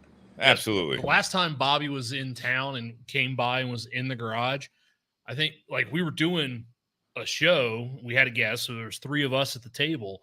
But then I think there was 12 people in the studio. Yeah, it was wrapped around it was the fullest this garage has been. Tony was there. My man Tony was there. Yeah, he's barking inside. Give him a Amy treat, from McClellan's Pub was here. Yep. Yeah. That's when we had Karen Zajac on. We had her on. It was the second time Jack? with the Iowa No. 9 whiskey. Might have been. Yep, it was. Might have Yeah. been. She took my seat. Yeah. All right. So tonight we're talking about change or growth. This is something that we talk about sometimes, but I was surprised we've never had this actual topic for part 2. And for those listening again live, or you're tuning in, you're expecting part 2 to be about the whiskeys, the cigars. This is about the conversation that comes after the fact. And so we do life topics tonight. So the way I describe this, and I don't know, Nate, if you even saw this, but there's a sliding scale between change and growth in everything that we do. Playing your strengths can be good if you can adapt them to the surroundings and grow both these strengths while working on some of your weaknesses. If things are being challenged by your surrounding factors, do you completely change direction and reinvent yourself? Or do you stay with your strengths and just try to focus on the growth? I think a lot of times, especially in the world we're in right now, when the surroundings are changing, when you're under fire, when the social climate changes, a lot of the times, I don't want to say it's a panic button, but there's a lot of times where this is something that people are like, okay, I need to reinvent myself. I need to change directions completely because what I'm doing, my strengths aren't what is the new social, not norm, but the new social acceptance, right? So this is something where it's like, do you stay true to yourself blindly? Do you change completely just to make people happy? And if it's your business, if it's your personal life, do you change yourself completely? Or do you try to find some sort of mix? And how do you do any of that? I think you have to find some sort of mix, because I think the worst thing you could do to yourself is compromise who you are as a person or your character just for the sake of change. Okay. So you don't blindly change what you're doing, but you still have to be true to who you are. Cause I mean, it's very difficult to completely change who you are, like in a professional work environment. Like it's completely different to change, how you handle yourself. And like, if there are little issues about yourself, like, say you have a temper when you're at work, those are things you can work on. But like, you don't sacrifice what makes you. Like, you don't sacrifice your character, your integrity, and stuff like that just for the sake of fitting in, the change that's occurring around you. Okay. So there's more of a balance. Obviously, some people just will either blindly change their stripes just to fit in, right? You have that. You have other people that will just, blindly stay themselves and say, fuck everyone else, and that they need to change around me. And they stick to their guns, if you will. You're saying, but you find a balance. Yeah, because I mean, if the work environment you're in is changing and it's actually a negative change, but it's the direction that company wants to go, then you're just turning yourself into a bad person. You're kind of a yes man a little bit to that point. Ray Cheshire out there says, if you change to suit current circumstances, do you remain authentic? is that important to people? You always have to remain. You have to adapt your life to every situation, every people. You got to dumb it down. You got to smart up. You could change everything, your momentum, and just Okay. talk to people. I met a bunch of people today, all different types of people in all different types of industries. And you just have to, you got to be real. You got to be honest. You got to be open. You got to be you. You have to be you. And that's, I think, Part of that. Go ahead. No, go ahead. I was gonna say part of it. I think that being open though is again not just that bullheaded just be yourself and that's it. Like so, there is a authenticity to this. You know, of, again, change or growth. It doesn't have to be necessarily one or the other. But I put it as the topic because being open a lot of times is receiving ideas. Right? We've talked about this on this part of the show before over the last several years. Is that's a big part of it? Is that people a lot of times they talk at people and they don't talk with people. So that's something that being authentic is fine to Ray's point, you know, but you know, if you change to suit current circumstances. So again, I think that's again, this is the English language, the American language. I mean, Ray's English, so this is where I say the American language as well. But it's like change or growth. I think sometimes there is a bit of a growth thing. But to be authentic is one thing, but to be open, like you said, Bobby, is another, because that's really where I think you get the chance to listen and take into consideration. You don't have to necessarily agree with it. I think that's the change side of it. That's that you lose your authenticity if all you do is you listen to someone, they're very convincing, and all of a sudden you're like, yeah, I was wrong. You don't question it. You just go with it because the surroundings are changing. You're like, yeah, no, you're right. I need to be able to be more open to this, and this. You don't ask any questions. You just literally just listen without having the other side of the conversation. So there's a lot of, I think, dynamics to this type of being open that you're talking about, Bobby. Yeah, you definitely have to be open-minded. I'll never forget the first time I met Ray. It was at the 10 event. And all I did was I slid down to the table at the other end. I sat down for all of 30 seconds. I don't know Ray from a hole in the wall. And he comes over to me and I'm sitting next to, I don't know, excuse me, Ray, I'm not sure if it's your wife or your girlfriend.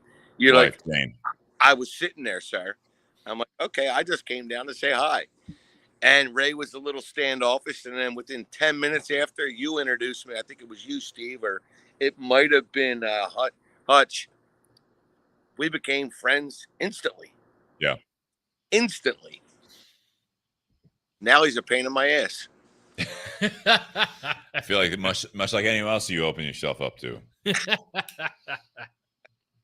I'm sure the feeling's mutual. Most people have that opinion of me, but that's just me. Well, I think this is something, this topic that we're talking about is that's, again, being open is not to be like, you know, stand off. That's normal. Like the normal social cues and being in, you know, never meeting someone. Some people respond really well to that. They're open to it. They're overly open to it. Some people are very reserved. Again, these are like those I guess that not just the social cues, but just being socially aware of how people are different, right? Just the personalities are different.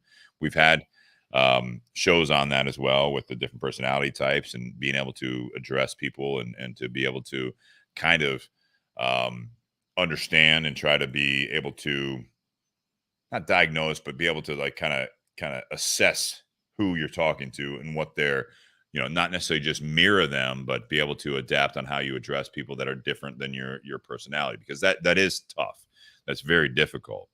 But I think with this stuff is that you were talking about, Nate, with your job, with career, right? Expand on that a little bit with what you've experienced, if you don't mind, of like when things are going in a certain direction, do you change? Do you grow? Do you leave? What do you do with that? I mean, it depends on who you are as a person and what's going on with you. But what I was saying, like, if a company wants to make changes across the board, and in order for you to get in line, you have to compromise like who you are as a person. That's probably not the type of environment that changing is for your benefit. Like you still have to stay true to yourself.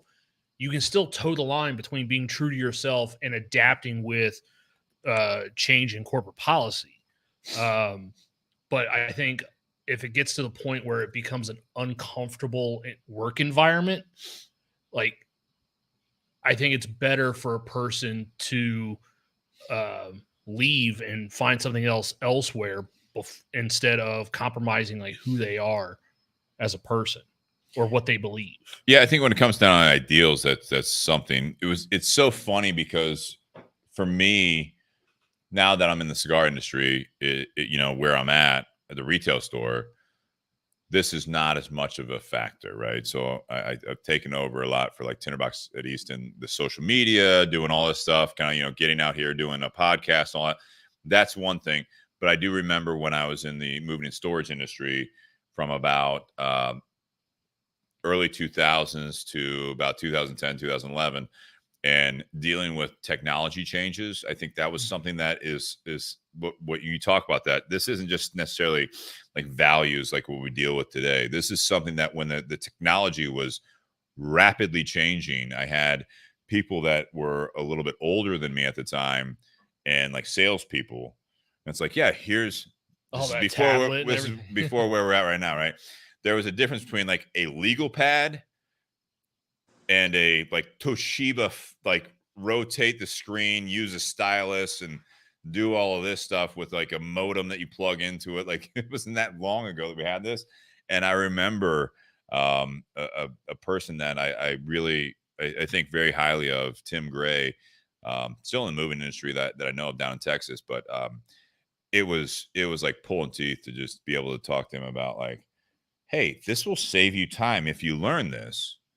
Because his biggest complaint was he would go out to these job sites or, estimates and in sales calls and all this stuff. And he'd come back and he's like, yeah, I got it right here. I already gave him the estimate. It's like, yeah, but you have to plug it into the system. He's like, so then he's there for 3 hours, plugging in things that he already did. And it's like, no, you'll save time, be more efficient. And it's like that thing that I think has happened less now because I think everyone's more used to the technology. But it's one of those things. It's like, you just got to grow with the technology. Like, yeah. I'm not asking you to like completely change what you do. I'm just saying like, here's different tools for that. Well, when I started out as a sales rep, the cigar industry 9 years ago, like literally when I came on board, I was given a thick stack of order sheets that had every single product, every single size on it. Mm-hmm. And so when I would first go out, and if I went to a shop and they ordered 5 boxes of cigars, I had to fill out this giant order sheet just for those 5 boxes of cigars, and then like take pictures of it and send it to the office or scan it. A few years before that, yeah, I was going to say you had to fax it in. Exactly.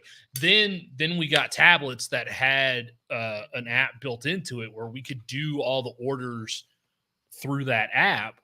The tricky part then came, like if you sent an order in, but then like weeks go by and that customer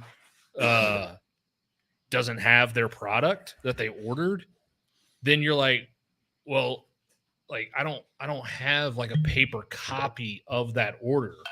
Like I know I sent it in through the app, but like I don't have anything. I don't have like a hard copy that I can. All right. First of all, the reason that happened is because IT people never dealt with triplicate forms, right? That was the big thing, right? So that was the big fucking thing. So if you do this, it's like, hey, I got the app, I got my iPad here, let me plug it in, all that stuff, right?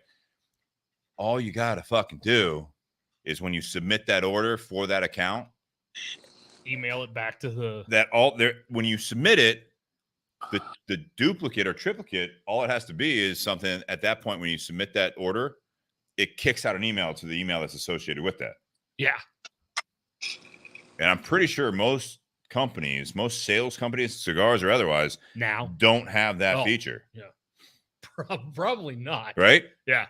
That's all you have to do is literally like take it. Like I feel old because I'm the type of person that I was fighting for the other way, 20 years ago, 15 years ago. Now I'm like, oh yeah, that's easy. Put the customer at ease. When they submit the order, the email that's associated with it, it kicks it automatically.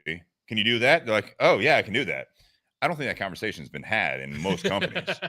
That's fucking easy. That's growth. That's not change. That's growth. It's like, oh, you guys used to have a triplicate carbon copy that you rip off this one, like this is mine, The pink, this is yellow, yours, blue. this is the office. Like everyone's got this, and it's like if someone loses this, we're still good.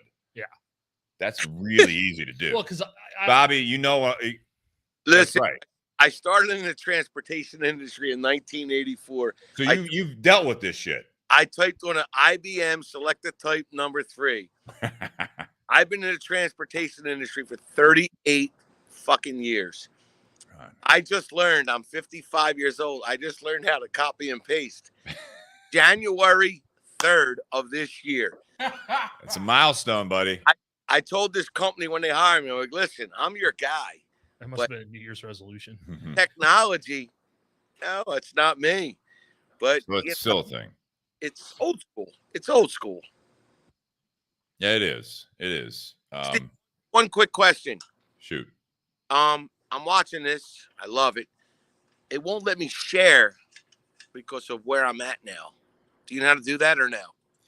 On the feed, I don't know about on StreamYard. You may not be able to. You may have to actually go to Facebook. I would probably have to get out and go to Facebook. Would I lose you guys? Yeah. Yeah, but you can rejoin on the link if you want to do that real quick. Yeah. Is that okay? Yeah, of course. Yeah. I'll look right. for you backstage. Yeah, I mean, I know Nate's going to talk for another 2 fucking hours, so give me a minute. I just got to try and fill your time. I'll be right back. See you. All right. We'll see you in a minute.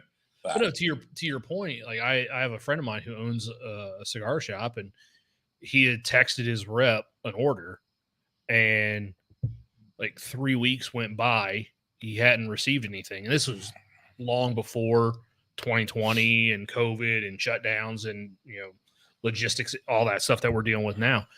And so like 3 weeks went by, he called the office. He was like, hey, I placed an order with my rep 3 weeks ago. I haven't received any of it. Like, he'd tell me what the status is of my order. And the office had no order for that rep. And so, and so the office like, do you want us to go ahead and put this through? He goes, well, yeah, I ordered it 3 weeks ago. Yes, I want you to put it through. All right. So the office put it through, but then the office then contacted the sales rep to let them know that they didn't submit the order and the customer's not happy. So then the sales rep tells them to put it through. So they sent it through twice. That's what happens. So the owner of this small business gets a duplicate order and it costs twice the money. Yeah. And I asked him, I was like, so like, did you send some of it back? Did you keep it? And he goes, oh no, I went ahead and paid for it and kept all the product because I knew that was going to be the only time I'd see that sales rep for the entire year. All right. A lot of other layers to that onion there. But I mean, I think the biggest thing is, and I'll reiterate what I said. I'm going to suggest it to every rep out there at this point. Bobby, I encourage you to do the same. When they have their fancy iPad and all that stuff, it's like, hey, go back to your office because this doesn't happen. When you place the order, I would love for it to automatically shoot me an email that confirms the order. And I would almost within, it's going to take a while, but within a year, they're going to get that feedback. And like, that's a great idea. And all you got to do is contact your IT people that have never sold a goddamn thing before. Yep. That they're going to be like, oh, yeah, we can do that. No problem. Yeah. That's just real. Yeah. A few lines of code. Let me just do that. Yeah, no problem. You guys want to do that with everyone? Yeah. Cool. I think that'll be amazing. Your guy, Tim Kime, he's the man for that. I'll talk to him. Oh, he's the best for that. He's technology. He's so savvy, that kid. I love him. Well, I think he works for Nick Perdomo. I mean, I think Nick would love that idea if they don't have that already. I don't know. Some of them do that a little bit. Like when they ship it out, they'll send you that confirmation. But I know that, in this, the Tinderbox is not unique in this, but like Brian, once again, birthday boy. Box is very unique. I love that fucking shop. But he's not the most, the owner, Brian Joyce, is not the most technologically savvy person. Good for him. But he's changed it now where he does text messages to the reps. So he has a paper trail. And I just know just this week, and I'm not going to name the company, it's a big company. He texted that person an order. They came in today. We're looking over back, or not today, it was yesterday, looking over back orders. And he's like, oh, you sent, I don't see it on there. Oh, was that around Labor Day? It was like the Thursday before. And he's like, oh, yeah. Well, this is why I didn't get that. But there's like essentially a paper trail that this order was sent in, but you just assume because the rep responds back with a thumbs up or like, okay, got it, thanks so much, that it went in. Right. If there was this point again where there's this bridge there between not change but growth, is that you would actually, Brian would have got an email confirmation, order received. That's it. Now everyone's cool. Yeah. Steve, you guys have to come down and visit Old Havana. You have no idea. We are so Stone Age. We write everything down. You've seen the pictures of our inventory. Nothing is on a POS system. We are on ledgers. Everything we sell, whether it's a box, it's a gift pack, a lighter, a cutter, we write it down. Well, it's amazing because our POS at Tinderbox was last updated in 2004. So yours was last updated in 1964. We've never had one. But you know what? It works. It's crazy. It works. And I used to work at a shop that their POS system, like we did inventory, almost quarterly. And like in the POS system, it showed like how many sticks of each cigar. Because when we rang something up, we were supposed to actually ring up that particular cigar in size. So that way the count in our system would be accurate. So that way, if a customer says, yeah, I didn't see any of these, and we look it up in the system, like if it says we have 20, that means usually like, oh, we have a full box somewhere. Hopefully we have a full box. Yeah. And it's just hiding or someone didn't put it out. You would know. But obviously doing inventory like that, oh my gosh. That was one of the reasons why that shop was closed on Sunday, because it took the manager all day Sunday to do inventory, because he had to go through and count all the open boxes, all the full boxes, go into the system. But then the system also did a nice thing where it tracked customer purchases. We know our customer purchases by credit cards. We're very good with names. But Nate, when I tell you, you talk to Ricky Rodriguez, Espinosa, Nick Perdue, you talk to everyone, they're like, these fucking guys do everything with pen and paper. So we have ledgers. But it works. We don't have the high traffic that you guys have there at Easton, the Tinderbox, but we have a good bit of traffic. But we write everything down. And guys are like, we do events, and the one Rocky, we had an event years ago. We sold 140 boxes. Everything was written down. Everything you gave away, everything. That goes back to the filing system. The great thing about technology, if you know how to use it, is that you don't have file cabinets. We have or as much of a fire hazard is the biggest thing too. That's a big thing. I do want to. You have drives. You have drives. It's all in the fucking cloud. I do want to bring up Ray's. He's off to the gym now. So Ray, sorry if we missed you here. He was asking if we were talking about POS systems. I like what he said here. I think there's two different things here. Adaptability and change. Being able to adapt to surroundings isn't necessarily the same thing as change. So one of the things I'll say, I'll leave that up there. In today's climate, this is a big thing, in my opinion, is the overcorrection mentality of what's going on in a lot of things. And this happens in your career. Let me bring this up in this manner. So there's a girl you like, right? However you like. I don't know. Like dating today sucks, right? But like there's a girl that you like. The dating scene sucks, right? There you go. All right, yeah. Very happy in my relationship with Kristen. No, don't get me wrong. But this is actually where it comes into where I'm at in that. And I think a lot of people struggle with this a lot of times, is that when you talk about like first impressions, you talk about this change or growth thing, is the mentality, right? You put your best self out there is what the goal is, right? So there's a little bit, it's not really the true day-to-day, that comes later. The honeymoon phase is over.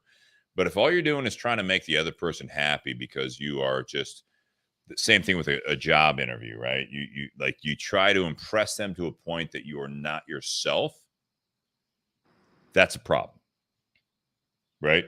Because you are absolutely changing who you are. You're changing your entire mindset if it doesn't sync up with yours, because the only goal there is to make the other person happy and accept you. And I think this is something that when what Ray's talking about is adaptability and change, there is being able to adapt to the surroundings or being able to adapt to the situation isn't necessarily the same thing as change. The problem is you lose yourself if all you're doing is trying to make everyone happy and you're trying to fight those causes, or trying to make you overcorrect is, I guess, the biggest thing. That's the problem, because when you overcorrect and you keep overcorrecting, you keep going for the next thing, you're trying to make everyone happy, there is a great possibility that your new identity is basically making people happy. And it's not you anymore. This is something that when you overcorrect, it loses some of your fundamentals to the point that you lose yourself, because all you're trying to do is to change for other people. There's no growth there. There's no building off of your core. There's no being yourself, the authenticity that we were talking about earlier. I think this is a big part of this, is that a lot of people will get out there and they realize that they're not getting necessarily what they want. They're not getting the reaction from people by being themselves. So they reinvent themselves. Or at least they reinvent themselves for the sake of an interview. For the interview, for the conversation, for whatever it is. Like, do you think it's okay for someone to pretend to be someone, like for a job interview? Do you think it's okay for that candidate to be different than who they actually are if it means them getting a job? I think that it's so if you need to pay your bills, you need to get a paycheck. All right, do what you need to do, right? There is that aspect of it. If you're building a career, no. I think that, you know, like Ray just says, I'll see if I can put it up. Bobby, taking a stroll there? I am. Didn't realize it would be this long. I should be in the garage. I have to get a cigar. You know how long part You've 2 watched goes? this podcast. I know. I'm just, I'm far from my room. All right. So Ray says, I agree with Steve. If you're a chameleon that's forever trying to fit in, then who are you? That is a big comment there. Mm-hmm. So putting that comment back up on the screen there, Ray, that is a point that at some point there are people that we're watching Bobby actually, I think, pour a drink, or you at the bathroom. I don't know if you're taking a piss. I will not take a picture in the bathroom. Come on. I think he's using the bathroom as a bar. It's fair. It's fair. But I will say that Ray, I think you're actually hitting on a good point here, is the change in growth. That is a big point of it. We are in a time now, and I'm going to mute you right now while you fix a drink there, Bobby. We're at this point now where that is a concern, is that if you are a chameleon that's forever trying to fit in, not saying that's the reason that people do it, but there is something there that people lose their identity because they are constantly bombarded with all of the social issues, all of the career things. Like, I'm not getting the job I want. I want to make more money. I want to be successful. I'm not doing it. Well, there's not the groundwork there. There's not the building blocks that you get to that point that you can be. You literally try to fake it. And so make it. I'm actually all for sometimes where you have to fake until you make it, because it's one of those things, like like younger people that are doing this, or someone like if you wanted to get into a new career and they're like, well, yeah, you need 5 years experience in this industry. You're like, I don't have that, but I have 15 years in this industry that I can translate to this. You do have to fake it to a point, right? Mm-hmm. But you don't have to lie about it. You don't have to do all this stuff. So with this is like, that is something that, being a chameleon, you don't necessarily always have to be actively trying to be a chameleon. But this, I'm not trying to hit the hot topics here, but those buttons there. But go ahead. There's sometimes that all of these things with like the mental health and depression and all that stuff, it's like the world fucking beats you up. And so all you're doing is trying to make other people happy. You're trying to fit in at some point. but you lose the conviction of your character. You lose who you are. So now all of a sudden you're 25 years old, you're 35, 55, whatever age you are, and all you're doing is trying to fit in still. You're still that adolescent teenager trying to fit in because you don't know where you fit in. And you're finding these things where now all of a sudden you're a chameleon, that you're forever trying to fit in. That statement right there is what typically, at least in America, that's a lot of teenage year angst. That's that you're trying to fit in, but you can't find your niche.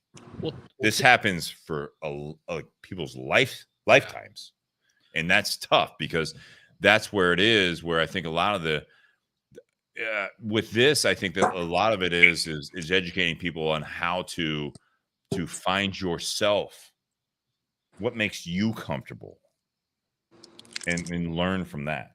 Well, so typically when you talk about being a chameleon, like a chameleon or an octopus or any other animal that can change its color or its pigment, they usually only do that when they're threatened. The rest of the time, like if they're not threatened, like they're just whatever their natural color is, who they are. It's only when there's a threat do they then try to blend in so that way they don't stand out to a predator. Well, I think that's a big part of this is that people are in today's society constantly triggered and threatened.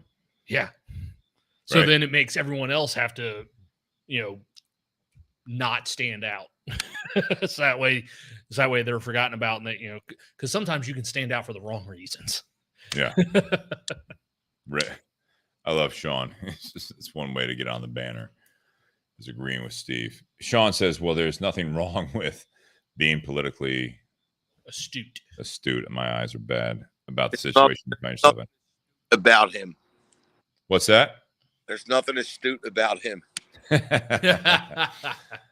No, I mean, yeah, there's nothing being, yeah. Sean stands out wherever he goes. He's very I tall love and him. large. He's great. Yeah. Sean, do you have anything to add to this conversation? I'm good, man. I'm good, right. So how do you guys handle this if you want to again, I think this does come with age and I guess experience, but I mean, Nate, Bobby, Sean, you're heading out here, but anyone else out there, I appreciate you guys listening. We have several listeners listening live. I mean, what have you guys experienced? What has worked for you? Let's talk about now. Let's not just talk about past experiences, because I know that I've experienced those things where you have tried to adapt, but by adapting at that moment, you are changing who you are. Very short-lived, typically.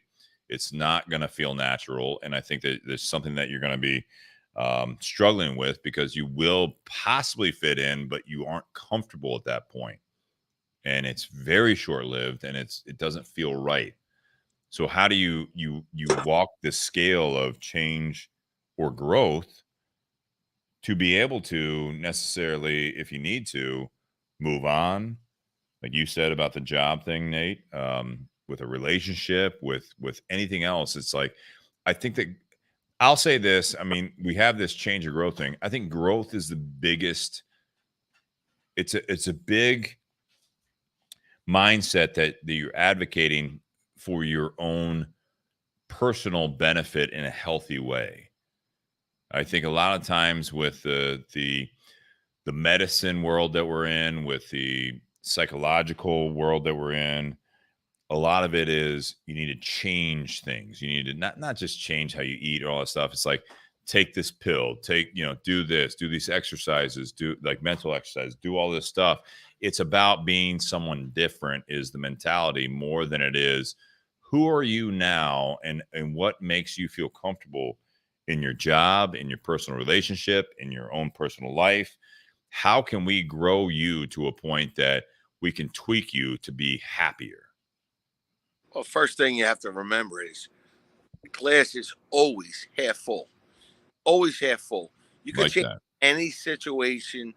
It's just, the glass is always, I tell all my employees over the years, the glass is half full. Stop thinking about the negativity. Look for the best things in life.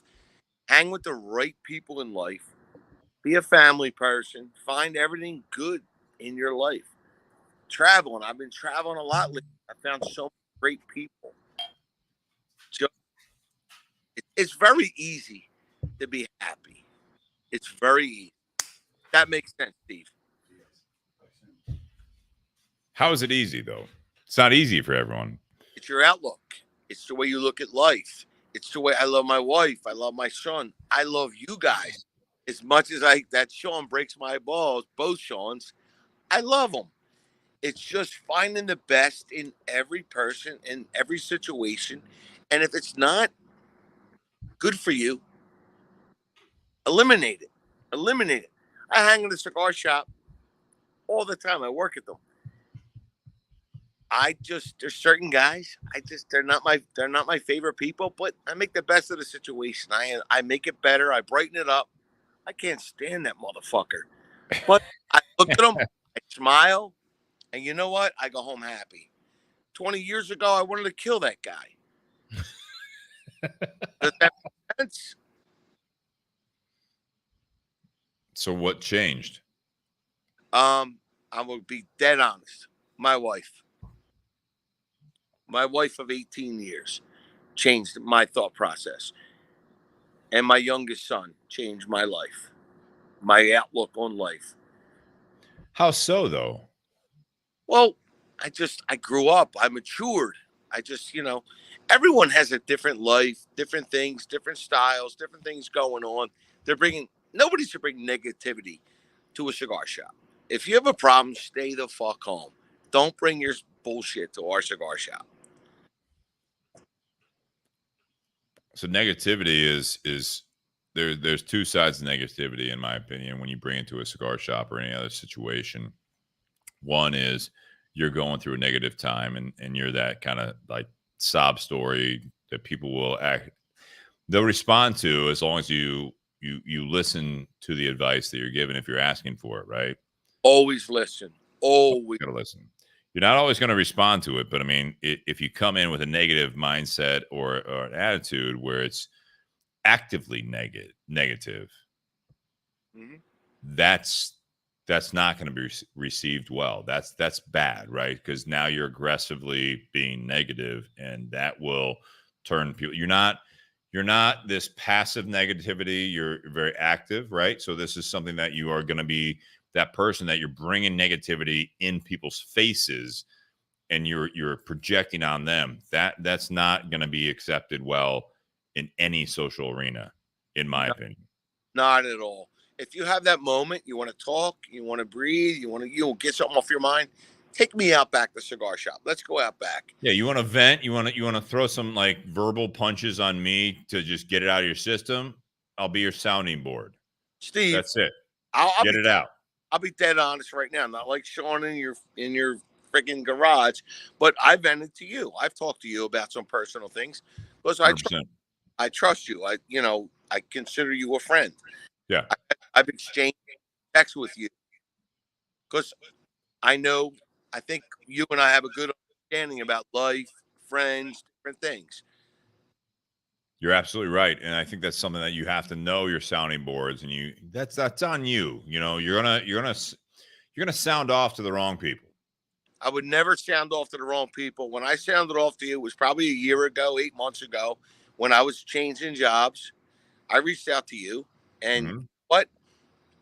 You helped me. You helped me. You talked to me. You not talk to me. We text, but yeah, it helped my heart. Well, I appreciate it. I'm happy I was there for you. Oh, you were, for sure. Yeah, for sure. But that's because in a lot of ways that's because who you are. Again, I mean you live your life a certain way. You're going to be able to find very naturally who you can find in your life. You're going to find those same sounding boards that you feel comfortable with, right? So you learn from it. That's the whole thing. You said 20 years ago you were a different person, the way that you reacted to certain situations. You've learned from it. I'm the same way. 10, 20 years ago, I would have reacted differently. It's a level of comfort of knowing yourself that you can deal with these things of change or growth. sometimes with whatever it is, your personal life, your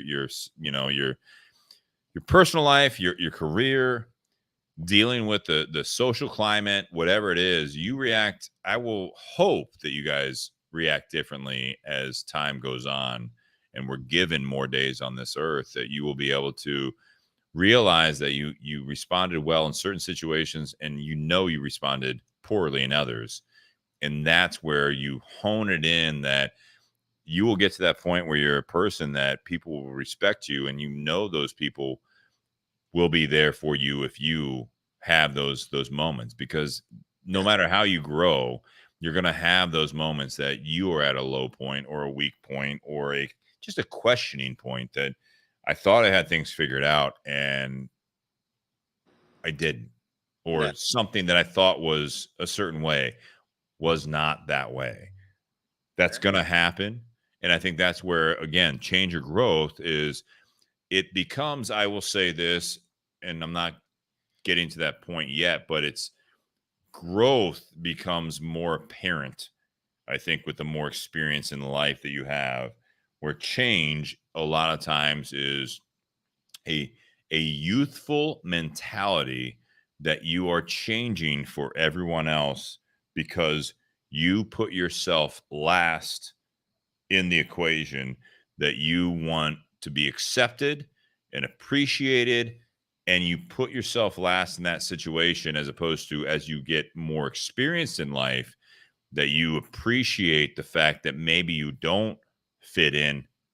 What you were saying, Bobby, you don't fit in certain relationships, and you don't just tell the person to go fuck off, or in your opinion, EAD. You just say, okay, I understand what you're saying, and then you just continue to live your life. Yeah, a big part of growth and experience is something like this podcast. I've got to meet so many different people in the last, I don't know, is it 2 years, 3 years, whatever it may be. Yeah, 2+ years. It's been the growth and experiences. I got to meet Sean, Nate, you, Brian, so many people. It's just the growth and experience. It's just, and we get to talk to people that we're not directly connected, but we're connected. Well, And we're comfortable talking to each other. Yeah. Like your 10 event, oh my God, I cannot wait to come back. I met so many fantastic people. Brian, as busy as he was, he took his time to hang out with me. You took the time. The reps, it's just this, it's great. Well, and talking about that, like I remember, prior to the 10 event this year, when we would do the podcast, you would typically see Sean Anderson and Ray Cheshire going like back and forth at each other in the comments section. And then they meet each other at the 10 event, and any headbutting that had gone on prior was gone at the 10 event. Like they may still butt heads in the comment section, but when they actually met each other and got to know each other, directly face to face and everything, it kind of changed the perception that each one had about the other person, and it just made that relationship better. You're dead on, Nate, because I've been on this podcast probably from the beginning. And I know I'm a ball breaker. I know I'm a prick.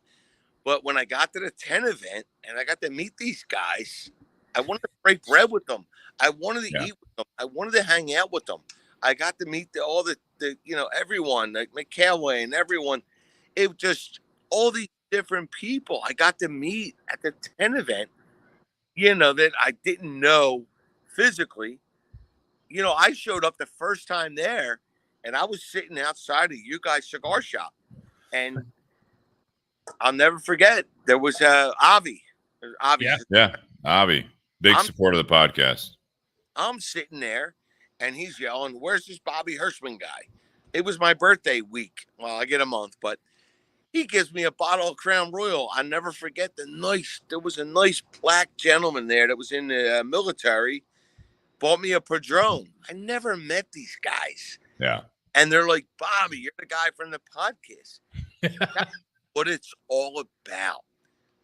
We are the greatest fraternity ever. Well, yeah, and it really transcends beyond that. And that's what the whole thing that with this, the change of growth thing, I did want to bring up Ray's comment, which has now gone back in this Comment. feed. What time is it where he's at? It's a morning. He's not even at lunchtime yet. I'm gonna have some coffee and shut the. No, he had a great comment. I know. Always does. He's the best. I can't read this shit anymore. I need to get new contacts here. Jesus Christ. Steve, Tony's got to be hungry. He needs a treat. He's inside. He's good. He's a good boy. I know. I love. It's 9 a.m. where he's at, Bobby. He's 11 hours ahead. There you go. Here's the comment for you guys. He's always ahead. He says, I think society today lacks character, which is a direct result of everyone trying to fit in. No one wants to be different. And Sean Anderson had a comment back. Not that one. He says, Ray Cheshire, I don't know. They are pretty fucking different. Well, and I commented too. I was like, it's not that people aren't trying to be different. Not everyone. So many people are trying to be so different that no one is anymore. Like, well, the different person is the person who's just like 30 years ago was considered normal. That's different. I look at today, the climate we're in is the fact that you are bombarded with so much that it's tough to find your own identity. And I think that's where I go back to the fact that you're trying to not necessarily fit in, but even without trying, even if you're in a healthy place, you're bombarded with so much input that you start. We've talked about the echo chamber in this podcast before in part 2. It's really easy to I guess gravitate or settle into a groove of things that you feel comfortable with, whether it be whatever side of the fence you're on, or if you're somewhere in between. You just there's grooves in life and opinions and mindsets and lifestyles that you just settle in life. And I think that's sometimes when you look at this, I'm of the opinion that with the change of growth thing, growth, I think, takes more action. It takes more effort to grow while you take all this input in, because what you thought you believed or your mindset that you were in, no matter what the topic is, but a lot of times when there's so much talk about politics, about mental health, about how you should be in a relationship, how your career or what you should be getting paid for your career, it's really pushing you into grooves in life that you may not have really realized that you have settled into, and now all of a sudden that is your mindset, and you have sacrificed a lot of your authenticity, which we talked about earlier in part 2, that it's not about following this mindset. It's not about objecting to this mindset. You have just, I'm sorry to say this to some people that might be listening, is that you have settled into a groove that has become an echo chamber that you now feel comfortable in. You don't question anything. You fight a lot of things, and you are no longer growing because you are just rolling through that groove in life that someone else has carved into the potential grooves or potential outcomes in life, that you are no longer growing. I look at change or growth is that you lose your strengths, what has gotten you to the point in your life, your career. If you own a business, what has gotten you to the success in your business, everything else around you is changing. You can adapt and grow or you can just absolutely lose what was your success and you try to change. You have oversteered, you've overcorrected, and now you are fucked because you don't even know who you are. You're going against your core norm of your person, of your business, what has done well for you. I'm not saying ignore everything around you and just be here and you're going to do your things your own way. But it's like there's too many people that will, or businesses that will lose what has gotten them to that point. Now I have to be someone completely different. And you force yourself. The problem with that is that you didn't change yourself. You changed your actions, your day-to-day activities. You are still yourself. You are still the person. You're still the business that was very successful, and you didn't adapt and grow. Rather, you changed, and now you have no identity. Agree. It's pretty deep, Steve. Pretty deep. Agree. We're getting deep into the bottle here, so that's what happens. No, I totally get it. I love it. I love everything you just said. So, Bobby, you being on here for the first time, as a guest, if you will. Okay. How do you? I'm okay with that. How do you guys not fall victim to changing? How do you stay authentic to yourself? You know what? I guess it's a big. I grew up with 9 brothers and sisters, big family. You've seen everything. You've lived it. You've loved it. And it's just about being real, Steve. It's just about being real. I know sometimes I come out to Columbus, I'm a knucklehead. It's just about being real, trusting people, listening to people, loving life. We're lucky to be here. You know that, right? 100%. We're fucking lucky. You got Kristen, a beautiful girl. I got my wife, steak. Nate, you got to start cooking that fucking bacon, whatever it is you're putting on your steak. But you don't like my steak? I love your steak. I don't know what's on the side. Is that ham? Is it bacon? What the fuck? It's cut up bacon in the green beans. So like you cook. I like green beans, but get the bacon a little more cooked. It's just about balls. It's a little pink, right? It's a little pink. The bacon is cooked with the green beans. So it's like in the water boiling with the green beans. So it's cooked. It's not fried. I could see that, but just a little more.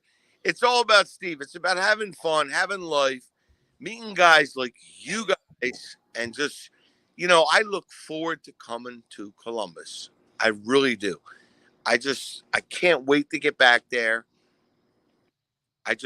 It's about just living life and having fun, good friends, great family. That's the only problem with using, in my opinion, social media in a positive way. You bring people together. Unfortunately, like you, like Ray, like Sean, like a lot of these people out there, they're not down the road. So you guys have these conversations, it's like, yeah, I actually, Bobby, I sent you a screenshot of Kristen and my text message while I was doing this, and she was happy that you were a part of it. So you have to look at that after we log off. After this, I love her. She's great. But it's bringing too much shit. I post too much, but no. But my point is that it's great because if you open yourself up, which is something that Bobby said early on in part 2, you open yourself up. It's listening. It's being open to new people, new stimulus in your life. It encourages you, if you actually are open to it, to be better, to accept some new things that are coming into your everyday input, right? The input is big, but I will say that a lot of people will close off a lot of input. The fun thing about What we're talking about here is that, you know, and Bobby, I appreciate you being a part of this podcast, the community, and being on the show tonight, is you have people that you would have never met. The biggest thing about that is when you use social media for good, when it's global, when it's countrywide, whatever the scope is, these are people that if you're open to it, you can actually enjoy in a different arena this conversation, this back and forth. You can hear ideas. Sometimes it branches off into more serious things, but if you put the effort in, like Bobby, you have, Ray has, Sean has, Kristen has, we have, like you put these things together where you actually get together. Go ahead. I'm sorry to bother you. My phone is fucking dying. I just want to go out on a great note and tell you. Let's do closing remarks. Bobby, start with the closing remarks. You hang out until your phone dies. I just want to say the greatest thing, I love coming out to Columbus and seeing you guys. You, Brian, I'm meeting Kristen, meeting everyone, Nate. You know, I met, what's her name, Michaela, like everyone. My God, I can't wait to come back to Columbus. You guys are my family. And that says a lot for me because I got a big fucking family. I got 9 brothers and sisters. And I can't wait to come back. You guys, good, the world to me. Sean, I break your balls. Wilkinson, Anderson, you know, I just, it's great. I love you guys. I hope I can get out there real soon. Can't wait to see you guys hang out. You guys have nothing but much respect from me. And you're on the list for a Philly trip in 2023. Oh God, I would love to give you a tour of Philly, but love it.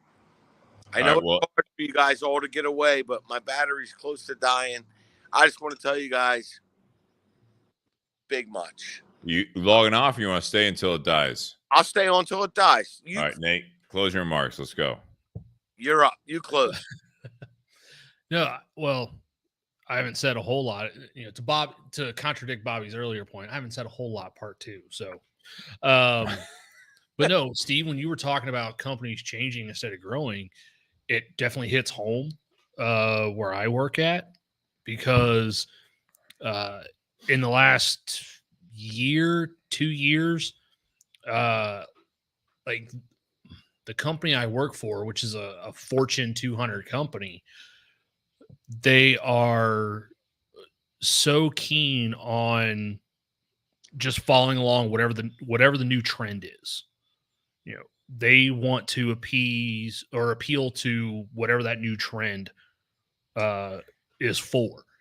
And I see so many emails and seminar invites go out talking about all these different topics, but then you have, like, there are certain people in the company that when they see all this stuff go out, they feel alienated because none of it has anything to do with them. Yeah. And like that person would have to change who they are to feel like they're a part of the company. And that's a bad thing, I believe. There is a way for a company to be inclusive to everybody and not alienate anybody. But I think there are a lot of companies out there that they try so desperately to appeal to who is the loudest, regardless of whether it's the majority or not. They just appeal to whoever's the loudest, whoever's going to make the most waves, whoever's going to complain the most. Those are the people that they want to appeal to, because in their mind, that creates less issues. They don't realize that it alienates everybody else. And like when we were talking before, and you know, the example that you were giving, the story you were telling before the podcast started, I see that happening a little bit in where I work.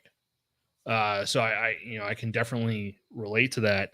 My biggest thing I go back to is when you grow, that doesn't change who you are. That doesn't compromise your character, your integrity. You're just becoming a better version of you when you grow. Right. The whole purpose is to improve, but you still have the same foundation of what makes you you. I think too many people in their personal lives even overcorrect and just completely change who they are. Because I think sometimes people do it because that's the in thing to do. You know, that's what that's what they see on social media. And so like that, they're like, oh, like this is the popular thing, or this, you know, the people that are doing this are the ones getting the most attention. Like that's what I'm going to do because I want to be a part of that. I want to get some of that attention. Yeah. That's how I stand out, is by doing that. They no longer want to be that chameleon. They want to be that peacock or that songbird that has the big bright feathers and stands out. Peacock, you gotta let them fly. Gotta let them fly. Hey, wait. Yeah. Can I give one more shout out? Of course. I got 2% on my phone. All I right. want to give a huge shout out to the Shannons, Mr. and Mrs. Shannon. Are they living the life? Are you kidding me? They're living the life in that fucking RV. I love those two. Are they two of the greatest people on this podcast? Two of the greatest people, two of the greatest Shannons ever. And you know what? They came to visit me 3 times, you motherfucker. All right. She's from. All right, calm down. I love you. Sorry. Not all of us can get in an RV and head your way there, Bobby. Let me put this. You have a staff of 6. Calm down. Sundays. All right, let me put this topic to bed here the best I can. All right.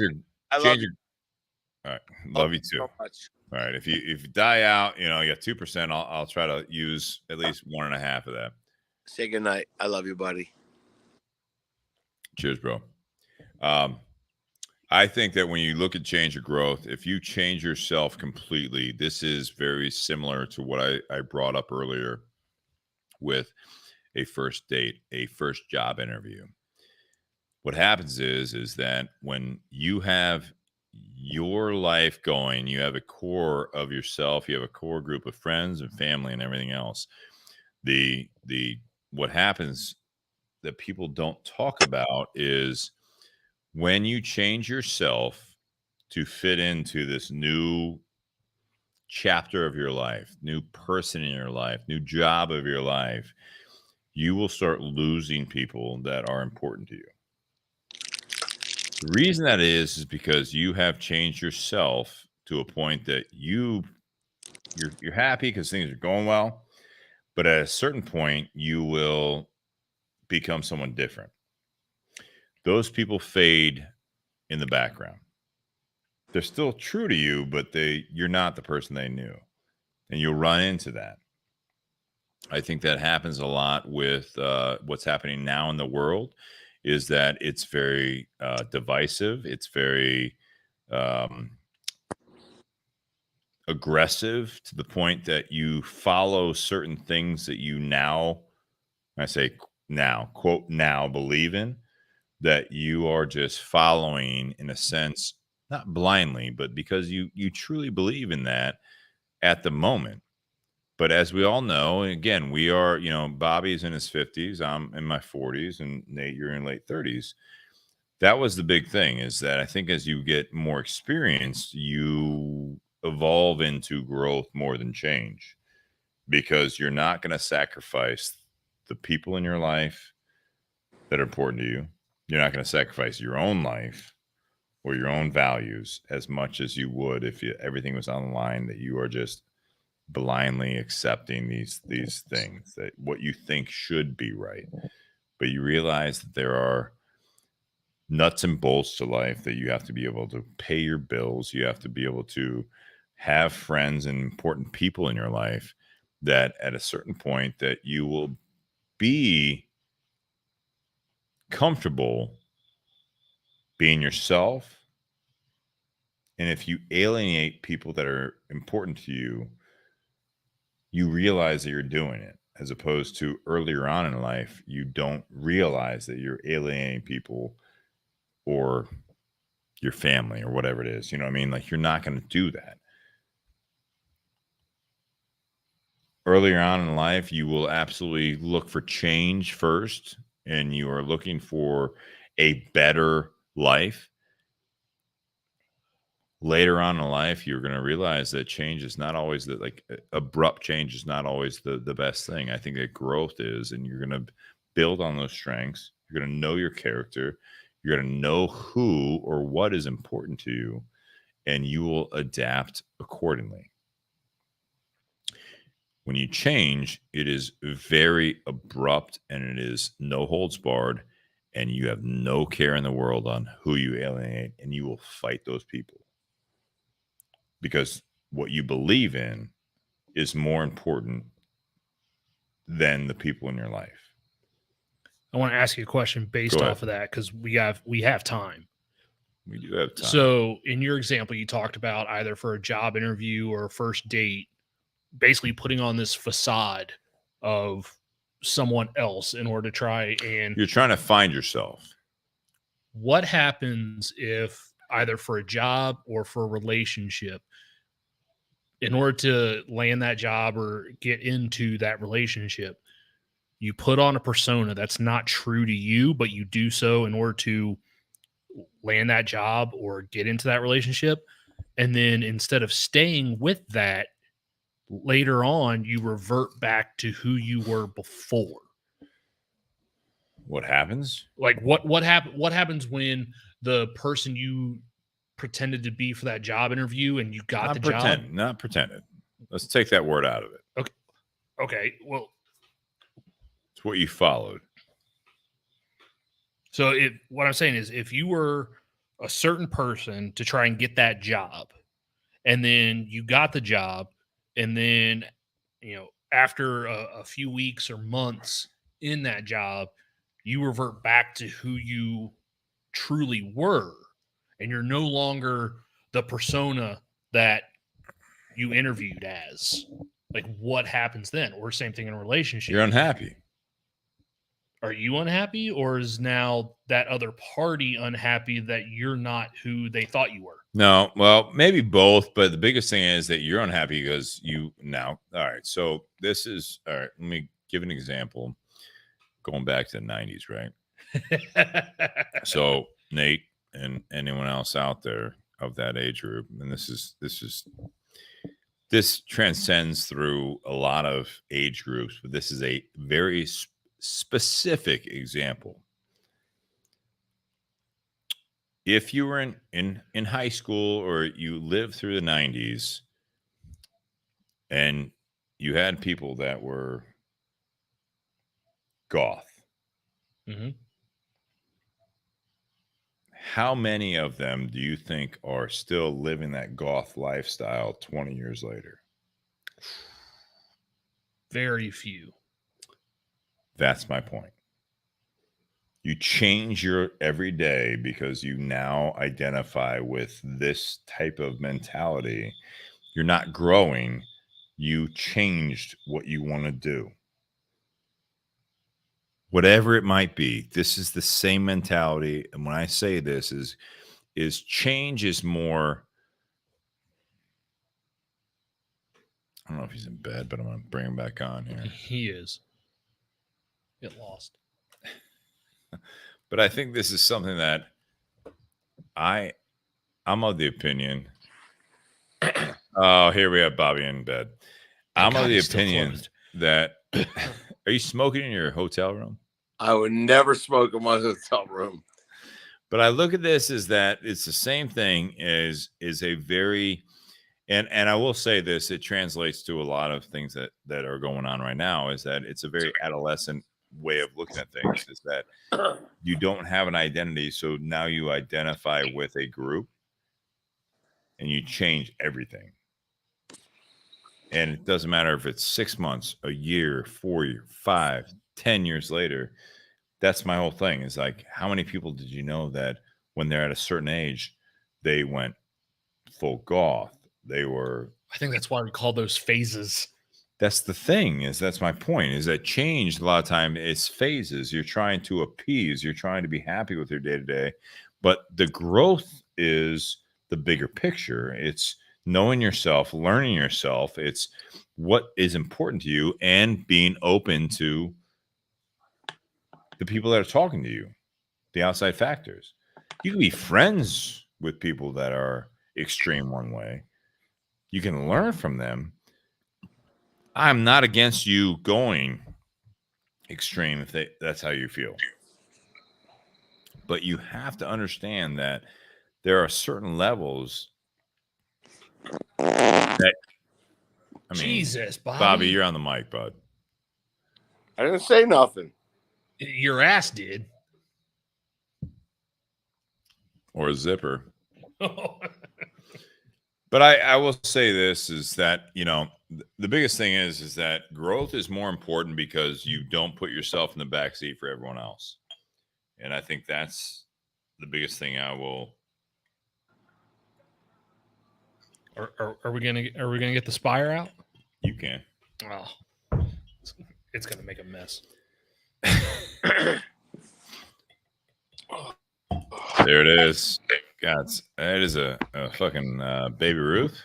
That's a big I ass like cinnamon. Baby Ruth.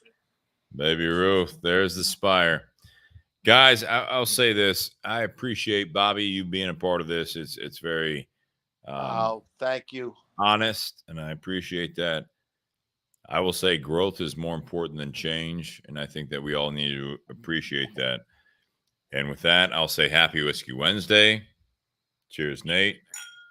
Cheers, Bobby.